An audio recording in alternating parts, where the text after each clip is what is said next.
السلام عليكم ورحمة الله وبركاته. الحمد لله رب العالمين والصلاة والسلام على سيد المرسلين نبينا محمد وعلى آله وأصحابه أجمعين. أما بعد فأعوذ بالله من الشيطان الرجيم. بسم الله الرحمن الرحيم. ومن يطع الله والرسول فأولئك مع الذين أنعم الله عليهم من النبيين والصديقين والشهداء والصالحين وحسن أولئك رفيقا. صدق الله العظيم. রোজান club কর্তৃক আয়োজিত আজকের এই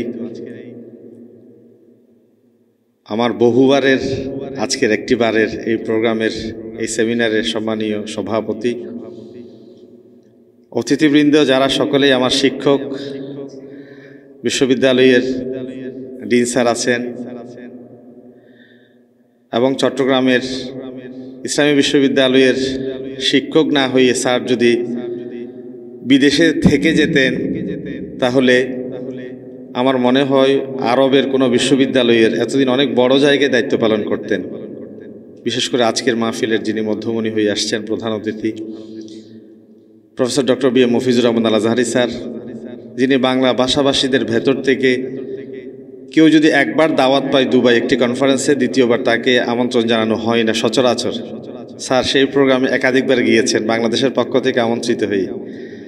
আমার সরাসরি ওস্তাজ আরেকজন বিজ্ঞ আলোচক আমাদের সামনে আছেন, বিশিষ্ট lawyer doctor Shafiqul Islam sir সহ আমার একান্ত শ্রদ্ধেয় শ্রোতামণ্ডলী, বিশেষ করে যার আয়োজনে আজকের এই যার আমন্ত্রণে আজকে আমাদের এই উপস্থিতি, মানবিক ডাক্তার যার চেম্বারে লেখা আছে আলেম, হাফেজ, ইমাম, খতিব, রিক্সাওয়ালা, কুলি, দিনমজুর, শ্রমিক, তাদের জন্য কোনো ফি নেওয়া হয় না। এবং কারো যদি অসচ্ছলতা থাকে, কারো যদি কোনো ইনসলভেন্সি থাকে, নিঃসংকোচ আমাকে বলুন, এবং আপনার ওষুধ কেনার টাকা না থাকলে তাও আমাকে বলুন। এটা লেখা আছে ওনার চেম্বারে এবং আমি প্রত্যক্ষদর্শী, আমি নিজেও তার রাজসাক্ষী। গত সপ্তাহে আমার বড় ছেলেকে নিয়ে কানের ইনফেকশনের কারণে আমি সম্ভবত 4 বার গিয়েছি। আমি বহুবার চেষ্টা করেছি ওনাকে বলে যে আপনি এত রাতে, আমি রাত 11টার পরে ওনাকে পেয়েছি, ঘর ভর্তি, হাউসফুল, ওখানে পেশেন্ট ছিল। তো শত চেষ্টার পরেও আমি একটা টাকা ওনাকে দিতে পারিনি 4 বারেই। এবং রাতের যে কোনো সময় উনি বলেছেন আমার 4টা ছেলে মেয়ে অলমোস্ট প্রায় সময় এই নিকট সময়ে অনেকেই যেহেতু অসুস্থ হচ্ছে, তারাও খুব অসুস্থ ছিল। যখন যেভাবে সহযোগিতা প্রয়োজন তিনি আমাকে সহযোগিতা করেছেন। একজন আলেমের প্রতি, একজন দ্বীনের ছাত্র হিসেবে আমাকে তিনি যে সেবা দিয়েছেন আমি সত্যি তার প্রতি কৃতজ্ঞ। এবং আমার ডিন স্যার একটু আগে যে কথাটা বলেছেন, ওনার লেবাসে, ওনার শেকেলে সুরতে, ওনার আচরণে এখন বুঝার কোনো আর সুযোগ নেই তিনি একজন ডাক্তার। তিনি একজন হয়েই উঠেছেন ইসলামিক স্কলার, তিনি একজন হয়ে গিয়েছেন ইসলামিক একজন প্রিচার্স অফ ইসলাম, দাঈ ইলাল্লাহ যা আমরা বলে থাকি। আমার উমর ফারুক ভাইয়ের দীর্ঘ হায়াত এবং সুস্থ জীবন আল্লাহর কাছে ভিক্ষা চাই, আল্লাহ দান করুক বলি আমিন। আজকে আমার নির্ধারিত বিষয়ে আমি কথা শুরু করতে চাই, স্যারদের দোয়া চাচ্ছি আন্তরিক। আজকে আমি আমার উমর ফারুক ভাইকে আসরের আগে ইউনিভার্সিটি থেকে যখন বের হচ্ছিলাম আমি ফোনে বললাম যে আমি আলোচনাটাকে যেভাবে সাজানো দরকার আমি সেভাবে যদি, আমার ব্যাগের ভিতরে নোট রাখছি বিশাল 50 পৃষ্ঠার একটা নোট, আমি বলি যে সেভাবে যদি আমি আমার আলোচনাটাকে যদি উপস্থাপন করি একজন শ্রোতাও শেষ পর্যন্ত থাকবে না। কিভাবে? হযরত আবু বকর সিদ্দিক রাদিয়াল্লাহু তাআলার নাম, বাবার নাম, মায়ের নাম, ওনার শাসন ব্যবস্থা, ওনার অর্থনৈতিক অবস্থা, ওনার রাজ্য সম্প্রসারণ, ওনার বিচার আচার সব কিছু এইভাবে যদি ধারাবাহিকভাবে বলতে যাই হযরত আলী রাদিয়াল্লাহু তাআলা পর্যন্ত পৌঁছতে আমার 2টা দিন সময় লেগে যাবে এবং শ্রোতাও থাকবে না। তো আমি ওনাকে বলেছি ভাই আমি আমার আলোচনাকে একটু ভিন্নভাবে সাজাতে চাই, যদি আপনি আমাকে একটু অনুমতি দেন। তো আমি ওনাকে সেটা শোনালাম, আমি আপনাদেরকে সেটা শোনাচ্ছি। প্রথম কথা হচ্ছে আমি চাই যে খেলাফতের সূচনাকাল কখন শুরু হয়েছে এবং কিভাবে হয়েছে, তারপরে খেলাফতের সূর্যাস্ত কখন হয় এবং কিভাবে হয় সেটা বিস্তারিতভাবে বলা সম্ভব হবে না। তারপরে আমরা চেষ্টা করব খেলাফতের দাবি কি, আসলে খেলাফত কাকে বলে, খেলাফতের গুরুত্ব, প্রয়োজনীয়তা। তারপরে আমরা আলোচনাটা কিভাবে সাজিয়েছি, যে খেলাফতের লক্ষ্য উদ্দেশ্য কি, খেলাফতের প্রকারভেদ, তারপরে খেলাফতের মূলনীতি কি, তারপর হচ্ছে কি বাংলাদেশে বা বৈশ্বিক এই সময়ে এই দুনিয়ায় আমাদের খেলাফতের অন্তরায় কি এবং খেলাফত প্রতিষ্ঠিত হলে পরে আমাদের কি কি সুফল আছে, এরপরে যদি এডিশনালি সুযোগ থাকে তাহলে খোলাফায়ে রাশেদার ন্যায় বিচারের যে সৌন্দর্য সেটাও আমাদের আলোচনায় থাকতে পারে বা সেটাও আমার প্রস্তুতি আছে। সেই ততক্ষণ আমার সময় হবে কিনা আমি জানি না। আমি জাস্ট সেমিনারের যে হক বিষয়ের যেই দাবি, সেই দাবির একটু ভিন্ন ট্র্যাকে গিয়ে আমি আপনাদের সাথে আমার আলোচনাটাকে এখন উপস্থাপন করছি। ধৈর্যচ্যুতি যেন না ঘটে, আল্লাহ তাআলার পক্ষ থেকে রহম ভিক্ষা চাই। রব্বে করিম আমাদেরকে সময়ে জবানে বারাকা দান করুক, নির্দিষ্ট বিষয়ের উপর যেন আলোচনা করতে পারি। আল্লাহুম্মা আমিন। আমরা জানি ইসলাম একটি পরিপূর্ণ জীবন বিধান। অন্যান্য ধর্ম শুধু একটি ধর্ম, ইসলাম কোনো ধর্ম নয়। ইসলাম একটি মোকাম্মল নিজামে হায়াত, এটা একটি পরিপূর্ণ জীবন বিধান। পূর্ববর্তী কোনো ধর্মের উপরে আল্লাহ তাআলা তিনি সন্তুষ্ট হয়েছেন, তিনি এই ধর্মকে পরিপূর্ণতার ধারপ্রান্তে পৌঁছে দিয়েছেন, এই ব্যাপারে কোনো বিধান নাজিল করা হয়নি। হযরত উমর ইবনুল খাত্তাব রাদিয়াল্লাহু তাআলা আনহুকে এক অমুসলিম এসে বলছে যে মুসলমানদের এমন একটি সময় আছে, এমন একটি মুহূর্ত আছে যেই সময় যদি আমাদের থাকতো আমরা সেই দিনটাকে ঘটা করে উদযাপন করতাম। সেই কোন দিন? বলে যে যেই দিন তোমাদের আয়াত নাজিল হয়েছে আল ইয়াউমা আকমালতু লাকুম দীনাকুম ওয়া আতমামতু আলাইকুম নি'মাতি ওয়া রাদিতু লাকুমুল ইসলামা দীনা। This day have I perfected for you. Just এই কথাটা, দিনকে আজকে তোমাদের জন্য পরিপূর্ণ করে দিলাম। হযরত উমর ইবনুল খাত্তাব রাদিয়াল্লাহু আনহু বলেছেন আয়াতটা কি, কোথায় নাজিল হয়েছে, কখন নাজিল হয়েছে আমি জানি। তিনি বলে যে সেটা জানার পরেও আমরা আল্লাহর পক্ষ থেকে জাস্ট শুকর আদায় করি, আমরা সেভাবে ঘটা করে আমরা দিনটাকে উপস্থাপন করি না, আমরা দিনকে মানার জন্যেই চেষ্টা করি। সেই ইসলাম একটি পরিপূর্ণ জীবন বিধান। রাষ্ট্র রাজনৈতিক যাবতীয় বিষয় এর ভেতরে ইসলামের ভেতরে পরিব্যাপ্ত করে আছে। আমরা সেটা বুঝতে পারি একজন মানুষের ব্যক্তিগত জীবন থেকে শুরু করে যখন রাষ্ট্রীয় জীবন, আন্তর্জাতিক জীবন এবং পরিবারের একটা ক্ষুদ্রতম ইউনিট পরিচালনা থেকে শুরু করে যাবতীয় ব্যাপার যখন আমরা তালাশ করি ইসলামের ভেতরে, পেয়ে যাই নবী করিম সাল্লাল্লাহু আলাইহি ওয়াসাল্লামকে জীবন্ত অনুপম একটি আদর্শ হিসেবে। সেই সময় আমাদের আর বোঝার অপেক্ষা রাখে না যে ইসলাম একটি পরিপূর্ণ জীবন বিধান। ইসলাম একটি পরিপূর্ণ জীবন বিধান বলেই নবী করিম সাল্লাল্লাহু আলাইহি ওয়াসাল্লামকে আল্লাহ তাআলা উসওয়ায়ে হাসানা এই কথা তিনি ঘোষণা দিয়েছেন। ইসলামী খেলাফতের মূলত সূচনা হয়, আমরা জানি নবী করিম সাল্লাল্লাহু আলাইহি ওয়াসাল্লামের জন্ম হয়েছে 570 খ্রিস্টাব্দে, তিনি নবুয়ত পেয়েছেন 610-এ, আর নবী করিম সাল্লাল্লাহু আলাইহি ওয়াসাল্লাম মক্কা থেকে মদিনায় হিজরত করেছেন 622 এবং তিনি ইন্তেকাল করেছেন 32-এ। 31-এর শেষ, 32-এর শুরু, এটাকে আমরা 32 হিসেবেই ধরি। তো ইতিহাসবিদ তারা বেসিকলি এখানে খেলাফতের দায়িত্বকালীন 632 থেকে ওনারা শুরু না করে বলেছেন নবী করিম সাল্লাল্লাহু আলাইহি ওয়াসাল্লাম যখন মক্কা থেকে মদিনায় হিজরত করেছেন, যে ইসলামী রাষ্ট্র ব্যবস্থার গোড়াপত্তন হয়েছে, তখন থেকে মূলত এই রাষ্ট্র ব্যবস্থার ইতিহাস ওনারা লেখা শুরু করেছে।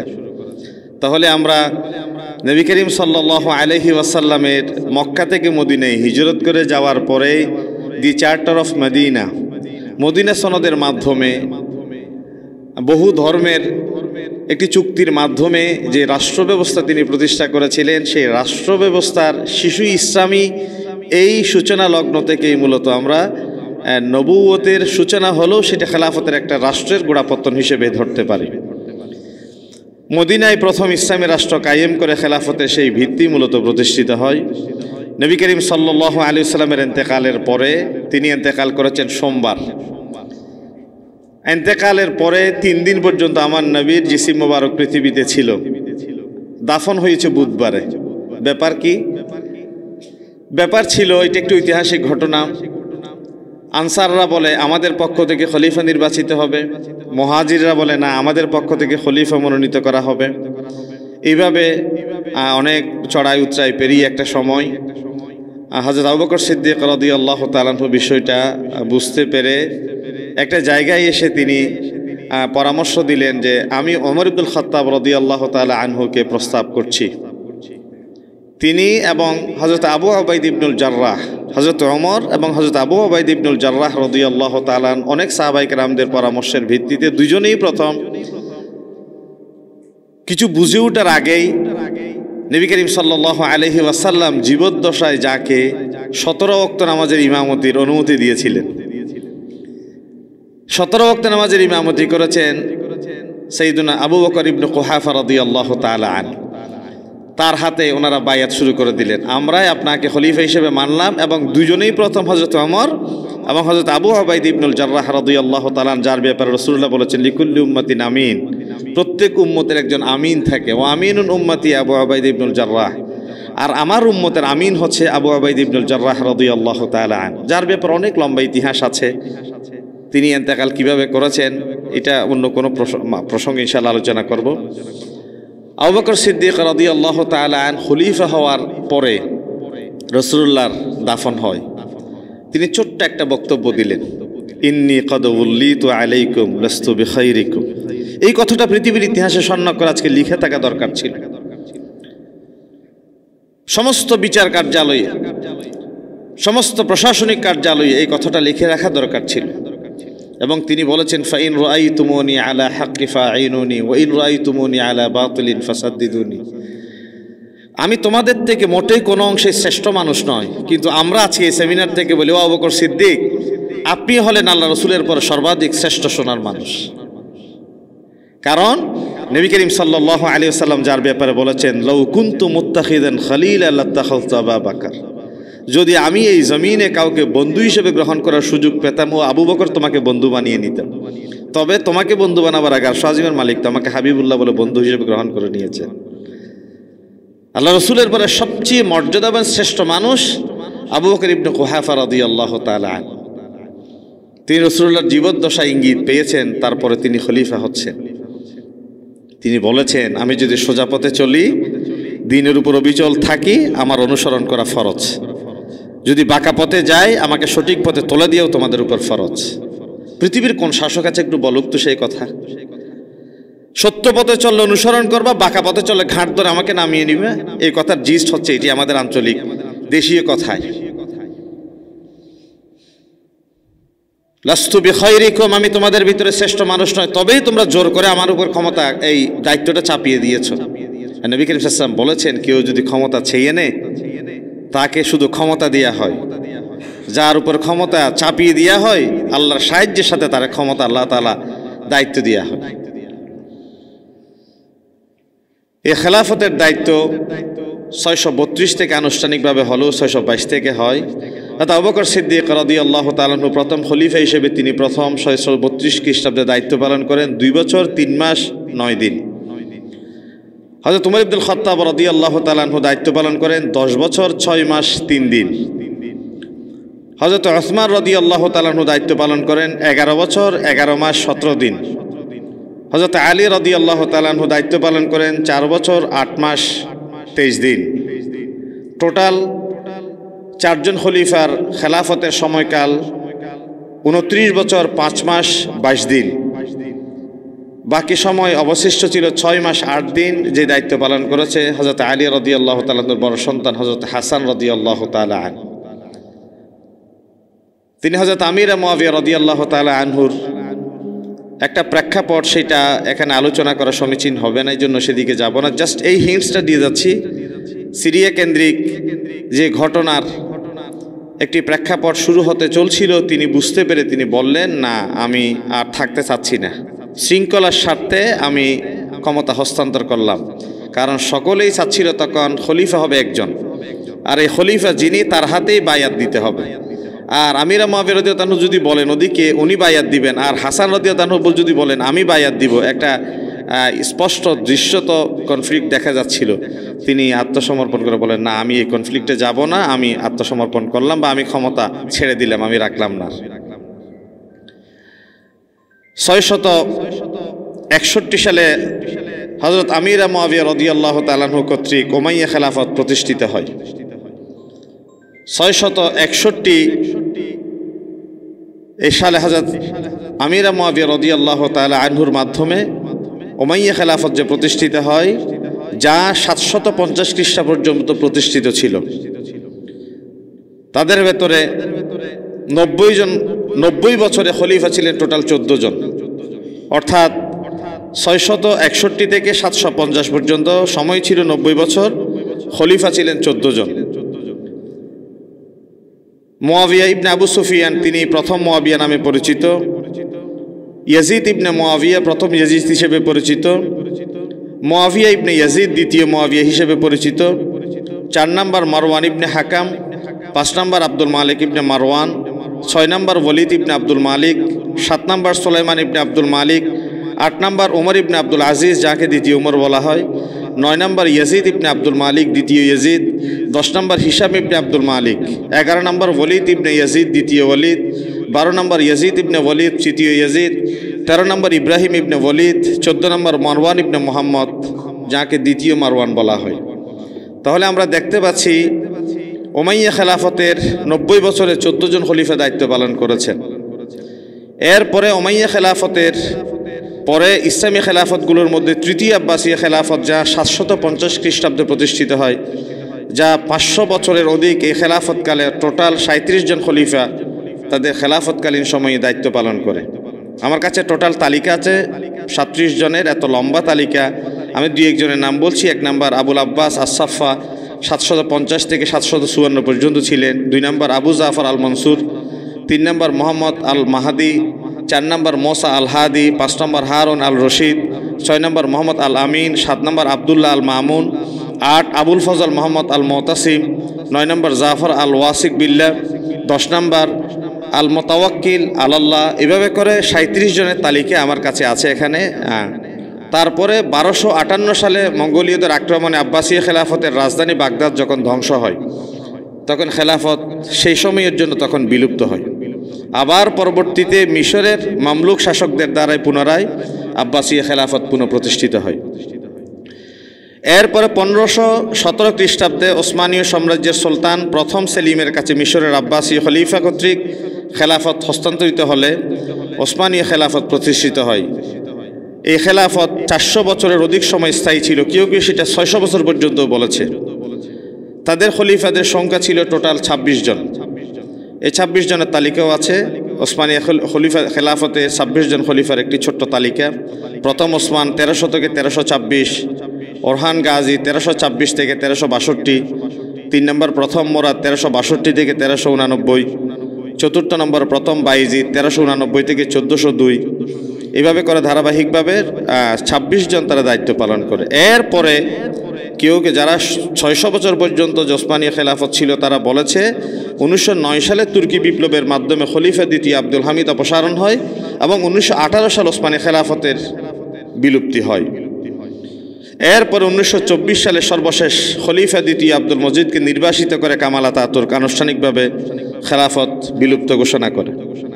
খেলাফতের এই ধারাবাহিকতা ছাড়াও বিভিন্ন স্থানে বিভিন্ন সময় আঞ্চলিক খেলাফত প্রতিষ্ঠিত ছিল, যেমন সেলজুক খেলাফত, ফাতেমি খেলাফত, কায়রোর খেলাফত, আলমহদ খেলাফত সহ আরও বিভিন্ন ছোট ছোট অঞ্চল ভেদে বিভিন্ন সময় খেলাফত প্রতিষ্ঠিত ছিল। আমরা একটু জানার চেষ্টা করব আসলে খেলাফতটা কি। আমরা যে খেলাফতের কথা বলি, খেলাফতটা কি? খেলাফত শব্দটি মূলত এটি একটি আরবি শব্দ, যেটা হুলুফ শব্দ থেকে এসেছে। এর অর্থ হচ্ছে প্রতিনিধিত্ব করা, স্থলাভিষিক্ত হওয়া, অনুসরণকারী, কারোর মৃত্যুর পর তার স্থানে বা অন্য কেউ উপবেশন হওয়া, এটাকে আমরা খলিফা হিসেবে জানি। কোরআনুল কারীম আল্লাহ তাআলা এই খলিফা এই শব্দটি ব্যবহার করেছেন। আমরা তো পেয়েছি ওয়াইদ ক্বালা রাব্বুকা লিল মালাইকাতি ইন্নী জাইলুন ফিল আরদি খলিফা। আমি সঙ্গত কারণে আরবি ইবারত পড়ে সময় একটু দীর্ঘায়িত হবে, এই জন্য আমি জাস্ট বাংলাটাই বোঝার জন্য বলছি। রাগিব ইস্পাহানী রহমতুল্লাহ আলাইহি বলেন, খেলাফত হলো কারো অনুপস্থিতিতে অন্য কোনো ব্যক্তি তার প্রতিনিধিত্ব করবেন, চাই তার অনুপস্থিতি সেটা মৃত্যুর কারণে হোক অথবা অপসারণের কারণে হোক অথবা অন্য কোনো কারণে হোক, যাকে প্রতিনিধি করা হয়েছে তাকেই সম্মানিত করা উদ্দেশ্য। ওই ব্যক্তি হচ্ছে প্রথম ব্যক্তির খলিফা বা মনোনীত ব্যক্তি হিসেবে বিবেচিত হবে। পারিভাষিকভাবে যদি আমরা বলি, ইসলামী সরকার পদ্ধতিকে, অর্থাৎ যে রাষ্ট্রের সকল নিয়মকানুন ইসলামী শরিয়া অনুযায়ী পরিচালিত হয় তাকে খেলাফত বলে। আল্লামা ইবনে খলদুন বলেন, যাকে সমাজ বিজ্ঞানের আমরা জনক বলে থাকি, খেলাফতের সংজ্ঞা তিনি দিয়েছেন এইভাবে: আল্লাহ তাআলা মনোনীত দ্বীন ইসলামের সংরক্ষণ, তা অনুযায়ী সমাজ ও রাষ্ট্র গঠন এবং সে অনুযায়ী রাষ্ট্র পরিচালনা করলে তাকে আমরা খেলাফত হিসেবে বলতে পারি। হজ্জাতুল ইসলাম ইমাম গাজালি রহমতুল্লাহ আলাইহি বলেছেন, খেলাফত এমন একটি ধর্মীয় প্রতিষ্ঠান যা যুক্তিতর্কের মাধ্যমে নয়, বরং আল্লাহ প্রদত্ত বিধান ও নবী করিম সাল্লাল্লাহু আলাইহি ওয়াসাল্লামের প্রদর্শিত পথে পরিচালিত হয়। সার্বিকভাবে বলতে গেলে কোরআন সুন্নাহর আলোকে যে রাষ্ট্র পরিচালিত হয় তাকে ইসলামী রাষ্ট্র বলে। এখন আমরা একটু সংক্ষিপ্তভাবে শুনব যে খেলাফতের গুরুত্ব এবং প্রয়োজনীয়তা কেন।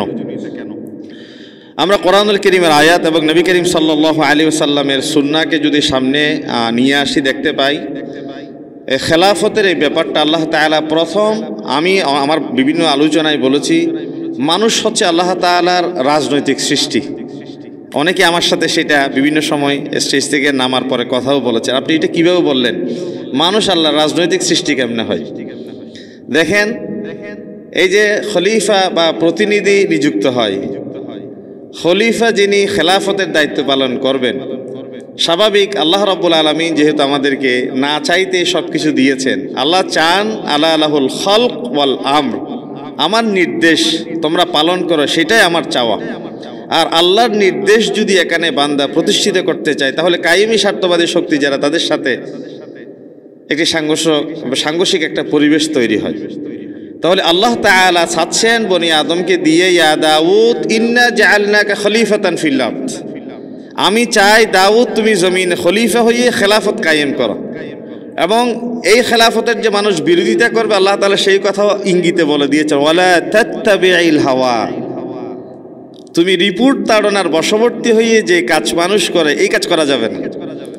প্রবৃত্তির অনুসরণ করে মানুষ যে কাজ করে, সে কাজ করা যাবে না। অর্থাৎ আমরা মানুষ, এই যে আমার ডক্টর ওমর ফারুক ভাই একটু আগে বলেছেন, এই মাইকটা যিনি আবিষ্কার করেছেন, আসলে তিনি খুব ভালো করেই জানেন এই মাইক কোথায় কিভাবে ফিটিং করলে পরে এই মাইকের সুফল আমরা পেতে পারি। এই মাইক যদি তার দেখানো সেই বিধান, সেই নিয়ম আমরা ফলো না করি, তাহলে মাইক আমাদের কখনো সুফল দিবে না। এই মোবাইল, যাকে আমরা দুরালাপনই বলি, এই মোবাইল এই দুরালাপন, এই সুবিধাটা পাওয়ার জন্য তাহলে যেখানে ব্যাটারি, যেখানে সিম, যেখানে মেমোরি, যেখানে সেটিংস যেভাবে দেওয়ার কথা সেভাবে যদি আমরা দিই, তাহলে এই দুরালাপন আমরা করতে পারি। আল্লাহ তাআলা এখানে বলছেন এই জমিনের শান্তি, নিরাপত্তা, স্থিতিশীলতার জন্য কি কাজ করা দরকার সেটা স্রষ্টা হিসেবে আমিই তো জানি। তো আল্লাহ তাআলা বলছেন, হে দাউদ, আমি তোমাকে বলছি, আমার বিধান যদি জমিনে থাকে তাহলে তোমাকে বছরে একটা দিন শান্তির পায়রা উড়িয়ে শান্তিগ্রস্ত হবে না। ওয়ালা তাত্তাবিউল হাওয়া, ওয়ালা তাত্তাবিউল হাওয়া মানে তুমি এক 5টি বছর একটা আইন প্রণয়ন করো, পরবর্তী 5টি বছরের জন্য যারা ক্ষমতায় আসে তারা মনে করে এটার অ্যামেন্ডমেন্ট করা দরকার। কেন? অথচ বাংলাদেশের সংবিধানে আমরা জানি এটা একটি দুষ্পরিবর্তনীয় সংবিধান এবং এটা একটি 2/3 মেজরিটি পাওয়া না গেলে কারেকশন করা যায় না, এমন একটি সংবিধান। এই 2/3 মেজরিটি পাওয়া না গেলে সংশোধনী আনা যায় না, এমন সংবিধানও কিন্তু 15+ সংশোধন হয়েছে বাংলাদেশে। কয় বছর? 55 বছরে। 55 বছরের ব্যবধানে যদি একটি সংবিধান দুষ্পরিবর্তনীয় হওয়ার পরে 2/3 মেজরিটি নিয়ে পরিবর্তন করতে হয়, এমনটি 15+ সংবিধান সংশোধন করতে হয়, তাহলে এই আল্লাহর বিধান কোরআনুল কারীম যদি মানব রচিত হতো, আল্লাহ তাআলা বলেছেন ওয়ালাউ কানা মিন ইনদি গায়রিল্লাহ, যদি গায়রুল্লাহর পক্ষ থেকে এই আইন, এই বিধান, এই কনস্টিটিউশন তোমাদেরকে দেয়া হতো, লাওয়াজাদু ফিহি ইখতিলাফান কাসীরা, তোমাদের ভিতরে 5 বছর অন্তর অন্তর যেমনি একটা অ্যামেন্ডমেন্ট তোমরা দেখতে পাও, তাহলে কোরআনুল কারীমের 1 শতাব্দীতে একজন মুফাসসির বলল এই ব্যাখ্যা হবে, পরবর্তী শতাব্দীতে আরেকজন মুফাসসির এসে বলতো না এই ব্যাখ্যাটা হবে না, এটা ওই ব্যাখ্যা হবে। তাহলে অবশ্যই তোমরা এই মুফাসসিরের তাফসীরের সাথে পরবর্তী মুফাসসিরের তাফসীরের ভিতরে বড় একটা কন্ট্রাডিকশন তোমরা দেখতে পেতে। বলে যে তোমরা কি আদৌ পেয়েছো? বলে যে না। আল্লাহ তাআলা এই কন্ট্রাডিকশন পাওয়ার জন্য কেউ যদি রাস্তায় নেমে আসে, মাইকেল এইচ হার্টের ব্যাপারে আমরা জানি, তিনি এসেছিলেন কোরআনের ভুল ধরতে, কিন্তু সর্বশেষ নিজের জীবনের ভুল ধরতে পেরে তিনি মুসলমান হয়ে গিয়েছেন। আল্লাহ তাআলা এই জন্য আমাকে আপনাকে জিজ্ঞাসা করছে, আফালা ইয়াতাদাব্বারুনাল কোরআন, তুমি physics, chemistry, higher math, general math, সমস্ত জটিল কঠিন সমীকরণ তুমি মিলাতে পারলে? আল্লাহর কোরআন 1500 বছর হয়ে গেল নাজিল হয়েছে, 1 আলিফ 3 আলিফ 4 আলিফ, জবর জের পেশ, আলিফ থেকে ইয়া পর্যন্ত 29টা অক্ষর, যার ভেতরে কোনো পরিবর্তন নাই, কোনো পরিবর্তন নাই। 1500 বছর হয়ে গেল কোরআনুল কারীম। আম আলা কুলুবিন আকফালুহা, তুমি সবকিছু এত সুনিপুণভাবে বুঝলা, জানলা, কি হয়েছে? তোমার সিনায় কি কেউ তালা লাগিয়ে দিয়েছে? কেন তুমি কোরআনটা বুঝলে না? বাকি সব বিষয়ে তুমি তো পারদর্শী, বাকি সব বিষয়ে তুমি তো এক্সপার্ট। আল্লাহ তাআলা সেই কথাই বলছেন। আমার কথা ভিন্ন ট্র্যাকে চলে যাচ্ছে। আমি এখানে বলতে চাই, আল্লাহ তাআলার একটা রাজনৈতিক সৃষ্টি, মানুষ যেহেতু খলিফা আল্লাহর পক্ষ থেকে, খেলাফতটা, এই খেলাফতের দায়িত্ব পালন করতে গিয়ে তিনি দাউদ আলাইহিস সালামকে বলছেন, ইন্না জাআলনাকা খলিফাতান ফিল আরদ, তুমি আমার খেলাফতের এই দায়িত্ব পালন করবা। দায়িত্ব পালন করতে গিয়ে কিছু হায়েনা, কিছু রক্তচক্ষু তোমার দিকে দৃষ্টি দিবে, ওয়ালা তাত্তাবিউল হাওয়া, তাদের রক্তচক্ষুকে তুমি ভয় পাবে না। যদি পাও ফায়াদুল্লাকা আন সাবিলিল্লাহ, তাহলে তুমি সত্য থেকে বিচ্যুত হয়ে যেতে পারো। আর সত্য থেকে কেউ যদি বিচ্যুত হয়, ইন্নাল্লাযীনা ইউদিল্লুনা আন সাবিলিল্লাহি লাহুম আযাবুন শাদীদুম বিমা নাসু ইয়াউমাল হিসাব, পরকালকে যারা ভুলে যায় তাদের জন্য ভয়ঙ্কর পরিণতি আছে। আল্লাহ তাআলা এখানে চমৎকার কথা বলেছেন। তার মানে মানবরচিত মতবাদ যে আসতে পারে, মানুষের তৈরি আইন যে আসতে পারে, খেলাফতের মোকাবেলায় রাজতন্ত্র যে হতে পারে, গণতন্ত্র যে হতে পারে, খেলাফতের মোকাবেলায় ভিন্ন কোনো ইজম যে আসতে পারে, সেটা আল্লাহ তাআলা এখানে বলে দিচ্ছেন, ফায়াদুল্লাকা আন সাবিলিল্লাহ, যা তোমাকে গোমরাহির দিকে নিয়ে যাবে। আর যে গোমরাহির মোকাবেলায় মূলত খেলাফত সাহাবায়ে কেরামদের হাত দিয়ে প্রতিষ্ঠিত হয়েছিল। এবং আজকের এই দিনে হযরত হুসাইন রাদিয়াল্লাহু তাআলা আনহুর শাহাদাতের একটা প্রেক্ষাপট যদি আপনি জানেন, হযরত হুসাইন রাদিয়াল্লাহু তাআলা আনহুর, তিনি মূলত সেই কারবালায় যাওয়ার একটাই কারণ ছিল, মানে অনেকগুলো কারণ ছিল, তার ভিতরে আমার কাছে ধরা পড়েছে একটা গুরুত্বপূর্ণ কারণ। সেটি হচ্ছে আওলাদ রাসূল জীবিত থাকতে নবী করিম সাল্লাল্লাহু আলাইহি ওয়াসাল্লামের রক্তে মাংসে গড়া হযরত হুসাইনের সিনা থেকে নিচে পর্যন্ত সিস্টেমের মতো, সিনা থেকে উপরে পর্যন্ত হযরত হাসান ও সিস্টেমের মতো, দুইজন পাশাপাশি দাঁড়ালে মনে হতো যেন সিস্টেম দাঁড়িয়ে আছেন। বলে যে নবী করিম সাল্লাল্লাহু আলাইহি ওয়াসাল্লাম যেখানে তার রক্তের একজন প্রতিনিধি জমিনে এখনো জীবিত আছে, মদ্যপ একজন মানুষের হাতে আমরা বায়াত গ্রহণ করব? আব্দুল্লাহ ইবনে জুবাইর রাদিয়াল্লাহু তাআলা আন এবং হযরত হাসান হুসাইন রাদিয়াল্লাহু তাআলা আনহুকে বাধ্য করা হয়েছে, যে হুসাইনকে বলা হয়েছে এদেরকে যেন, আব্দুল্লাহ ইবনে ওমর, আব্দুল্লাহ ইবনে জুবাইর এবং হযরত হুসাইনকে যেন আমার হাতে বায়াত নিতে তারা বাধ্য করে। গভর্নরকে নির্দেশ দিয়েছে। নোমান ইবনে বাশির বলেছেন, আমি কাজ করতে পারবো না, আমি বাধা দিতে পারবো না। তিনি বলেছেন যে চিঠির উপর চিঠি আসছে একটা শর্তের উপর, যে আমি আপনার হাতে বায়াত দিতে চাই, আমরা আপনার হাতে বায়াত নিতে চাই। তিনি বায়াত দেওয়ার জন্য গিয়েছেন কিসের? খেলাফতের। যে খেলাফতের দায়িত্ব গ্রহণ করছে এখন ইয়াজিদ, বলে যে মদ্যপ একজন খেলাফতের খলিফা হতে পারে না। এই জন্য তোর ভয় দেখে আসলে মৃত্যু তো আমাদের বুক পকেটে থাকে। ইমানদাররা তো মরে একবার। ইমানদাররা হযরত হুসাইন রাদিয়াল্লাহু তাআলা আনহুর শাহাদাতের ভেতর দিয়ে এই কথাই সুস্পষ্টভাবে প্রতীয়মান হলো, ইমানদাররা দ্বীনের বিজয়ের জন্য, দ্বীনের সত্য উন্মোচনের জন্য তারা জীবন দিতে রাজি, তারা ঈমান দিতে রাজি হয় না। ঠিক না? হযরত হুসাইনের কথাই তো সেটি। ঠিক আছে, তোমরা যুদ্ধ করতে চাও করো, আমি তো নিরস্ত্র, আমি যুদ্ধ করতে আসি নাই, আমাকে ইয়াজিদের সাথে সাক্ষাৎ করতে দাও, আমাকে আমার দেশে ফিরে যেতে দাও, নিরাপদ কোনো রাষ্ট্রে আমাকে আশ্রয়ের সুযোগ দাও, না কিছুই দিবে না তারা। তাহলে খেলাফতের এই ব্যাপারটা হচ্ছে, আল্লাহ তাআলা কোরআনুল কারীমে বলেছেন, হুয়াল্লাযী আরসালা রাসূলাহু বিল হুদা ওয়া দীনিল হক। এখানে মুফাসসিরিনে কেরাম বলবো প্রায় তাফসীরে বলেছেন লিয়গলিবাহু আলা সাইরিল আদিয়ার, মানে বাতিল মতাদর্শ যারা, ফায়াদুল্লাকা আন সাবিলিল্লাহ, যারা গোমরাহির দিকে, ভ্রষ্টতার দিকে মানুষকে আহ্বান করে, সেই ভ্রষ্টতা থেকে বের করে আনাই মূলত লিউজিরাহু আলা দ্বীনি কুল্লি, দ্বীনকে মোকাম্মল নিজামে হায়াত হিসেবে মেনে তোমরা তার পক্ষ অবলম্বন করো। ওয়ালাউ কারিহাল কাফিরুন, এই পক্ষ অবলম্বন করতে গিয়ে একটা গোষ্ঠী, একটা গ্রুপ থাকবে তোমাকে পছন্দ করবে, করুক। ওয়ালাউ কারিহাল কাফিরুন ওয়ালাউ কারিহাল মুশরিকুন, মুশরিকরা পছন্দ করবে, কাফেররা পছন্দ করবে, একটা গ্রুপ তোমার বিপক্ষে এসে দাঁড়িয়ে যাবে। আল্লাহ তাআলা আবার ওয়াদা দিয়েছেন আরেকটা কোরআনুল কারীমের আয়াতে, সূরা নূরের 55 নম্বর আয়াতে, ওয়া'আদাল্লাহুল্লাযীনা আমানু মিনকুম ওয়া আমিলুস সালিহাত, আল্লাহ তাআলা ওয়াদা করছেন যারা ঈমানদার এবং আমল সালেহ করে, লা ইস্তাখলিফান্নাহুম ফিল আরদ, জমিনে খেলাফতের দায়িত্বে তোমাদেরকে আমি বসাবো। লা ইস্তাখলিফান্নাহুম ফিল আরদ, এখানে আবশ্যক অর্থ ব্যবহৃত হয় এমন একটা পলিসি এই শব্দের ভিতরে আছে, কামাস্তাখলাফাল্লাযীনা মিন ক্বাবলিহিম, পূর্বে যেভাবে আমি খেলাফতের দায়িত্বে বসিয়েছিলাম তোমাদেরকে সেভাবে বসাবো। এবং আল্লাহ কি চমৎকার কথা বলেছেন দেখেন, ওয়ালা ইউমাক্কিনান্না লাহুম দীনাহুমুল্লাযী ইরতাদা লাহুম ওয়া লা ইউবাদদিলান্নাহুম মিন বা'দি খাউফিহিম আমনা। যেমন তিনি শাসন কর্তৃত্ব তাদেরকে দান করেছিলেন পূর্ববর্তীদের ভেতরে, অবশ্যই সেই শাসন কর্তৃত্ব তোমাদেরকে দান করবেন, তাদেরকে যেভাবে দৃঢ় করেছিলেন সেভাবে তোমাদেরকে দৃঢ় করবে, যা তিনি পছন্দ করেন এবং সেই কাজটা তোমাকে দিয়ে করাবেন। এই ব্যাপারে কোনো ভয়ভীতি তোমাদের অন্তরে তিনি রাখবেন না, বরং ভয়ভীতির পরিবর্তে আমনা, শান্তি, নিরাপত্তা তোমাদেরকে তিনি দান করবেন। এটা আল্লাহ তাআলার ওয়াদা।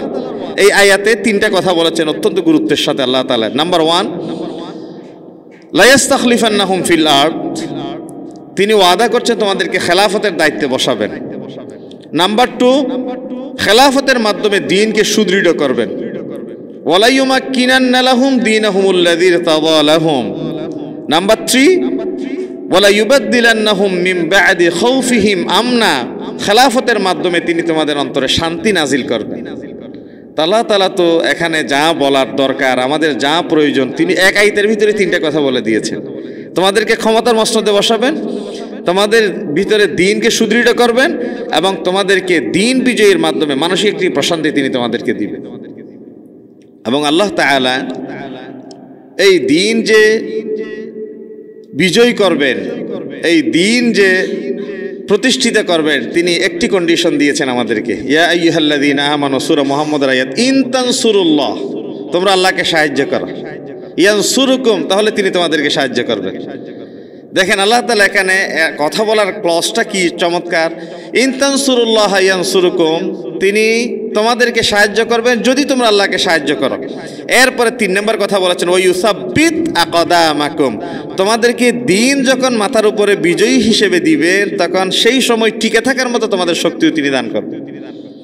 এবং আল্লাহ তাআলা তাফসীরুল কোরআন বিল কোরআন, কোরআনের এক আয়াত আর এক আয়াত দিয়ে তিনি তাফসীর করেন, ওয়াল্লাহু ইউআইয়িদু বিনাসরিহি মান ইয়াশা, আল্লাহ যাকে ইচ্ছা তার শক্তি দিয়ে তিনি তাকে সাহায্য করেন। এবং সাহায্যটা কিভাবে হয়? বিসালাসাতি আলাফিম, 3000 দিয়ে, বিখামসাতি আলাফিন, 5000 দিয়ে, অথবা এরকম হতে পারে কদ কানা লাকুম আয়াতুন ফি ফিআতাইনিল তাকাতা ফিআতুন তুকাতিলু ফি সাবিলিল্লাহি ওয়া উখরা কাফিরাতুন ইয়ারাউনাহুম মিসলাইহিম রায়াল আইন। বদরের যুদ্ধে দেখা গিয়েছিল 313 জনের মোকাবেলায় 1000। তো মুফাসসিরিন কেরাম এখানে দুটা কথা বলেছে। নাম্বার 1, 313 জন তারা নিজেদেরকে 626 জন দেখেছে, অথবা এরকম হতে পারে কাফেররা তারা মুসলমানদেরকে দ্বিগুণ দেখেছে, মুসলমানরা নিজেরা নিজেদেরকে দ্বিগুণ দেখেছে, অথবা কাফেররা মুসলমানদেরকে দ্বিগুণ দেখেছে। আর তো তাফসীর তো সরাসরি নষ্ট আছে, 3000 ফেরেশতা, 5000 ফেরেশতা তো আল্লাহ জমিনে নাজিল করেছে। আল্লাহ তাআলা বলছেন এখানে, তুমি যদি খেলাফতের দায়িত্ব পালনের জন্য এগিয়ে আসো, ওয়ালা ইউবাদদিলান্নাহুম মিন বা'দি খাউফিহিম আমনা, তাহলে তোমাদেরকে কিভাবে নিরাপত্তা দিতে হয়, তোমাদেরকে অন্তরে কিভাবে শান্তি নাজিল করতে হয়, সেটা আমি আল্লাহর পরিকল্পনায় আছে। আল্লাহ তাআলার পরিকল্পনা হচ্ছে তোমাদেরকে দিবেন। তো আল্লাহ তাআলা কি আজীব কথা বলেন দেখেন, ওয়ামা রামাইতা ইয রামাইতা ওয়ালাকিন্নাল্লাহা রামা ফালাম তাকাতুলুহুম ওয়ালাকিন্নাল্লাহা কাতালাহুম, বলে যে বদরে তোমরা যুদ্ধ করে নাই, তো যুদ্ধ তো আমি আল্লাহ করেছি। এবং নবী করিম সাল্লাল্লাহু আলাইহি ওয়াসাল্লাম যখন বের হচ্ছিলেন, বা বুখারীর বর্ণনা, তিনি দোয়া করেছেন, আল্লাহুম্মা আনশুদুকা আহদাকা ওয়া আ'দাক আল্লাহুম্মা ইন শি'তা লাম তু'বাত, এইভাবে হাত তুলে তিনি বলেছেন, আল্লাহ, কিছু গরিব গুরবা সাহাবী, তীর নাই, নেজা নাই, বল্লম নাই, অস্ত্র নাই, কিছুই নাই, তারা তোমাকে ফজর উঠে সিজদা করে। আল্লাহ, তুমি যদি চাও এই জমিনে তোমাকে সিজদা করার মতো কিছু লোক থাক, তাহলে তুমি বিজয় দাও।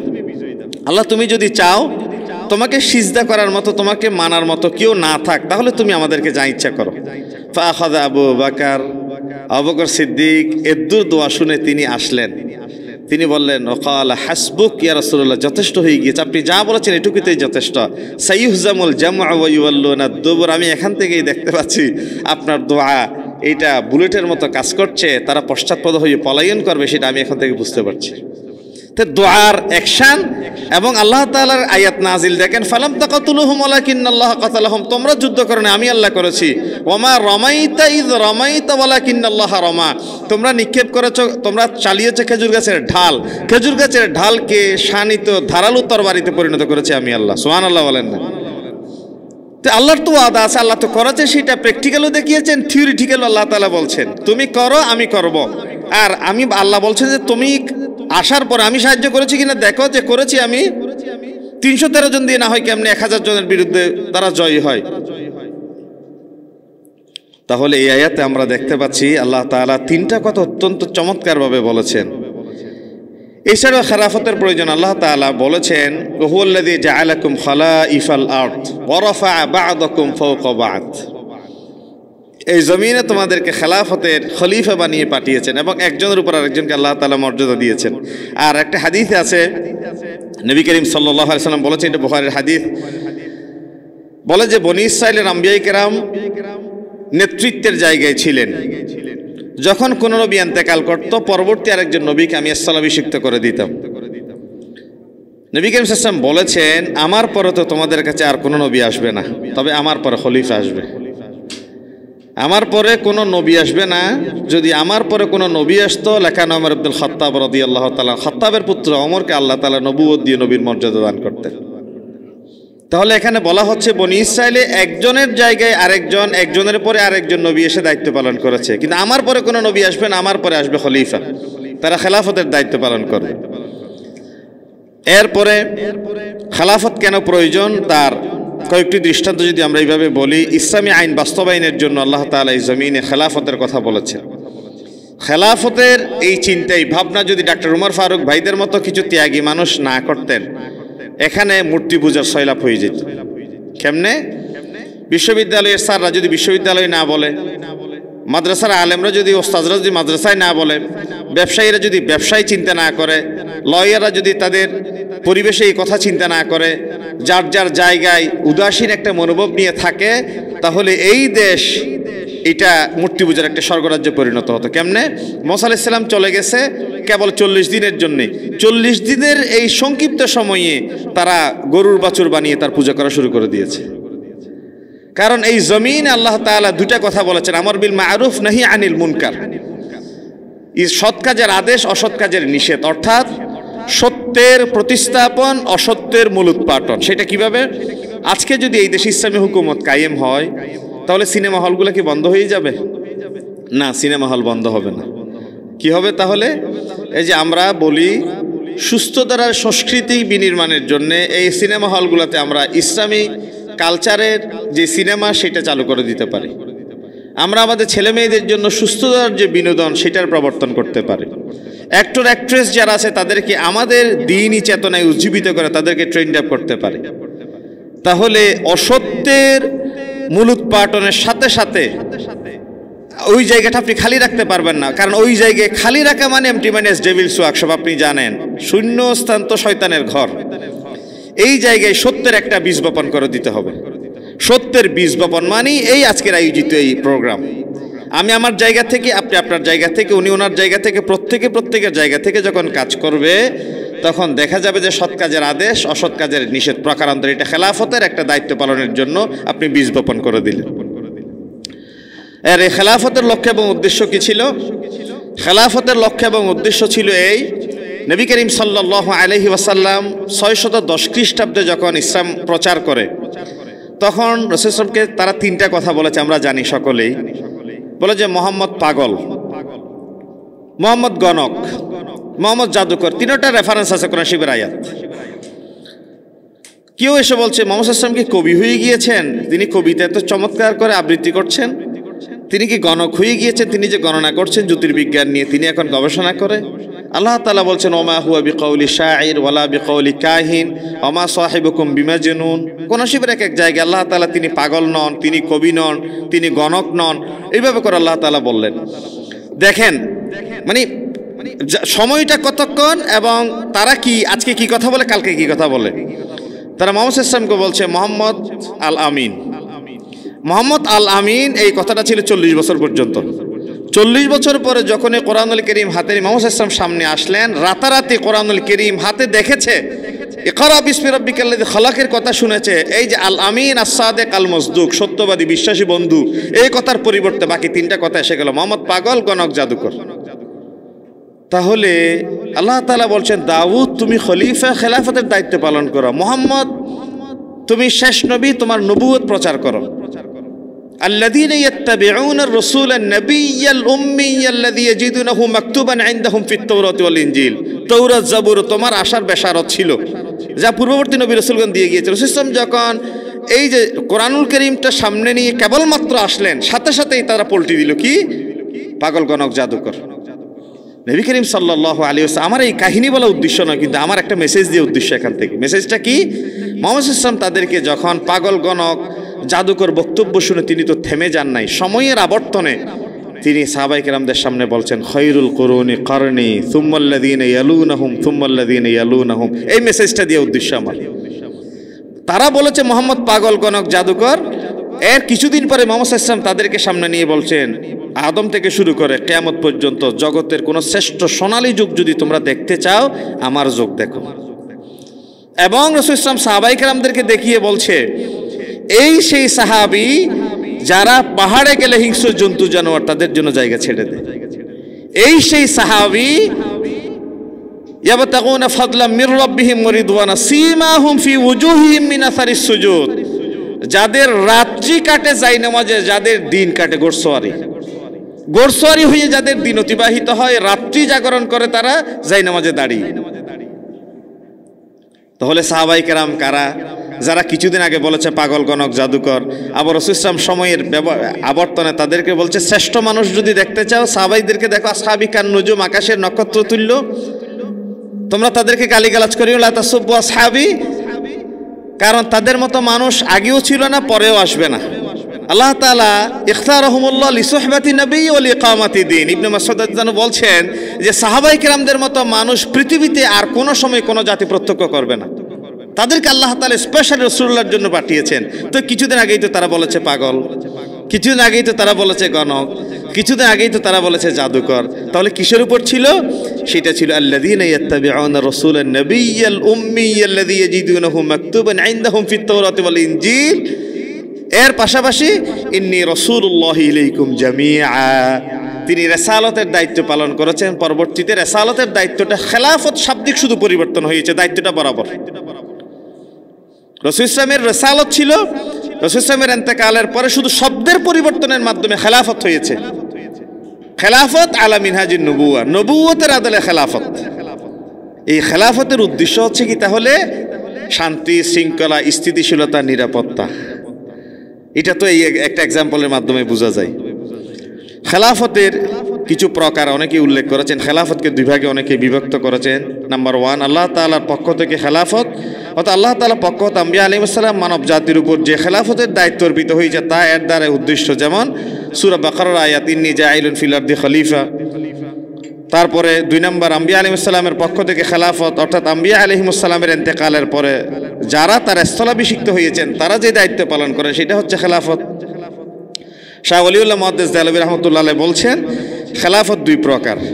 নাম্বার 1 আত্মিক খেলাফত, নাম্বার 2 জাগতিক খেলাফত। তিনি বলছেন আত্মিক খেলাফত হচ্ছে তাসাউফের জগতে কোনো হক্কানি পীর কর্তৃক তার মুরিদ বা অন্য কাউকে বায়াতের ইজাজত যে প্রদান করে তাকে খেলাফত বলে যে জাগতিক খেলাফত হচ্ছে রাষ্ট্র পরিচালনার ক্ষেত্রে পূর্ববর্তী রাষ্ট্রপ্রধানের যে স্থলাভিষিক্ত তাকে জাগতিক খেলাফত হিসেবে তিনি উল্লেখ করেছেন। আর খেলাফতের কিছু মূলনীতি থাকে। খেলাফত কিসের উপর বেস করে হবে? আমি জাস্ট পয়েন্টগুলাই বলবো, স্যাররা কথা বলবেন। খেলাফতের মূলনীতির ভিতরে কয়েকটি পয়েন্ট এখানে বলা যায়। নাম্বার 1, খেলাফতের বেসিক কনসেপ্টটা হচ্ছে সার্বভৌমত্ব। সভরেন্টি হচ্ছে একমাত্র আল্লাহর, সভরেন্টি আল্লাহর একমাত্র। এখানে সার্বভৌমত্ব হবে আল্লাহর। লাহু মুলকুস সামাওয়াতি ওয়াল আরদ, আসমান এবং জমিনের রাজত্ব কার? আল্লাহর। এই কথা প্রতিষ্ঠিত করাই হচ্ছে মূলত খেলাফতের মূল উপজীব্য বিষয়। কারণ কোরআনুল কারীম আল্লাহ তাআলা বলেছেন ইনিল হুকমু ইল্লা লিল্লাহ, হুকুমত যেটা থাকবে, রাজত্ব যেটা থাকবে সেটা কেবল আল্লাহর পক্ষ থেকে হবে। আল্লাহর রাজত্বের ব্যাপারটা কেবল মানুষের ভেতর দিয়ে আল্লাহ তাআলা সেটা প্রতিষ্ঠিত করতে চান। যেভাবে আমরা জানি ইসলামী বিচার ব্যবস্থার মূল উৎস হচ্ছে আইন বিভাগ, শাসন বিভাগ, বিচার বিভাগের যেটা যে 3টা বিচারিক আমরা ভাগ দেখতে পাই। দুনিয়াবি এই যে মেম্বার অফ পার্লামেন্টের যে আইন প্রণয়ন, ল মেকার্স যারা, তারা যে আইন প্রণয়ন করে সেটা ভুলে বলা বলেই তো পরবর্তী সরকার এসে সেটা অ্যামেন্ডমেন্ট আনে। কিন্তু আল্লাহ তাআলা বলছেন কোরআনুল কারীম, হাদিস এবং কোরআন এবং হাদিস থেকে ইজতিহাদ বা গবেষণালব্ধ যে সিদ্ধান্তের আইন সেটা কোনোদিন পরিবর্তন হয় না। তবে সময় উপযোগী হতে পারে, যেটা ফিকহুল মুকারনের মাধ্যমে আমরা আধুনিক হতে পারে। যেমন একটা সময় বিকাশে টাকা দিলে যে 20টা টাকা বেশি দিতে হয়, এই শরীয়তের এই বিধান তো আপনি রাসূল ইসলামের যুগে পাবেন না। তারপরে এই যে আজকের শেয়ার ব্যবসা, এই বিধান তো আপনি রাসূল ইসলামের যুগে পাবেন না।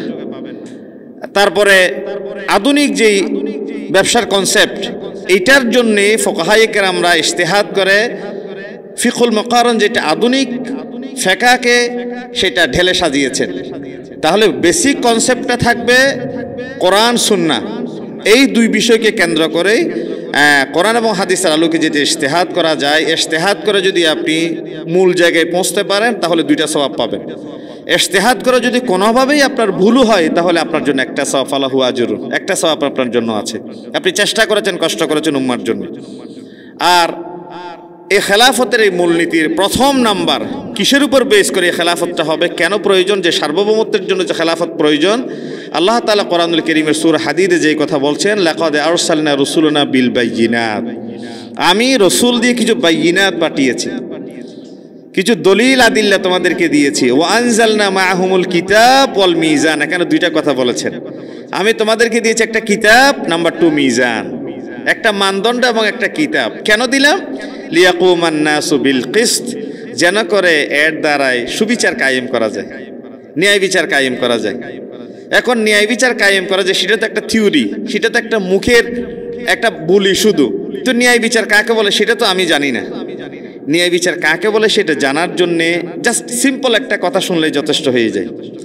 সেটা হচ্ছে আরবের কোরাইশ বংশের বনু মখজুমিয়া গোত্রের এক মহিলা, she was very dignified. Nabi Karim সাল্লাল্লাহু আলাইহি ওয়াসাল্লাম তার অপরাধের কারণে, অপরাধ বিবেচনায় তার হাত কর্তনের সিদ্ধান্ত দিলেন। একটা সময় নবী করিম সাল্লাল্লাহু আলাইহি ওয়াসাল্লামের কাছে সাহাবায়ে কেরামরা কেবলমাত্র তারা ইসলাম গ্রহণ করেছে বা মক্কা বিজয়ের পরে কেবলমাত্র তারা ইসলামের সুশীতল ছায়াতলে আসছে। তো এখন সাহাবায়ে কেরামরা গুনগুন করে, ব্যাপার কি? বলে যে মাত্র তারা ইসলাম গ্রহণ করেছে, কোনো কারণে সে অন্যায় করেছে আর কি, চুরি করেছে বা কোনো অপরাধী, তারা হাত কাটার মতো এত কঠিন সিদ্ধান্ত দিয়ে দিল। এখন সাহাবায়ে কেরামরা একজন আরেকজনকে অনুরোধ করে রাসূল সাল্লাল্লাহু আলাইহি ওয়াসাল্লামের কাছে আপনি যান, এইভাবে করতে করতে সর্বশেষ রাসূল সাল্লাল্লাহু আলাইহি ওয়াসাল্লামের যে একজন পালক পুত্র ছিল আপনারা জানেন, ওসামা জায়েদ, যার একজন সন্তান ছিল ওসামা ইবনে জায়েদ। রাসূল সাল্লাল্লাহু আলাইহি ওয়াসাল্লাম তো সন্তানের নাতি হিসেবে খুব আদর করতেন, তাকে খুব ভালোবাসতেন। সাহাবায়ে কেরামরা মিলে এখন ধরো যে তুমি পারবা কেবল তোমার দাদার কাছে যেতে, রাসূল সাল্লাল্লাহু আলাইহি ওয়াসাল্লামের কাছে তুমি যাও। এখন ওসামা ইবনে যায়েদ রাদিয়াল্লাহু তাআলাকে কোনোভাবে আদর আন্তরিকতা দিয়ে বলে যে তুমি বললে বুধর সিস্টেম এটা একটু কনসিডার করতে পারে। রাসূল সাল্লাল্লাহু কাছে গিয়ে বললেন, ইয়া রাসূলুল্লাহ, বলে যে বনু মখজুম গোত্রের মহিলার ব্যাপারটা বোধহয় আরেকটু রিভিউ করলে ভালো হতো, বিষয়টা আরেকটু মানে বিবেচনা করলে বোধহয় ভালো হতো। রাসূল সাল্লাল্লাহু আলাইহি ওয়াসাল্লাম দাঁড়িয়ে গেলেন, ফাখতাতাবা, তিনি নাতিদেরকে একটি বক্তব্য দিলেন। বক্তব্য কি বললেন?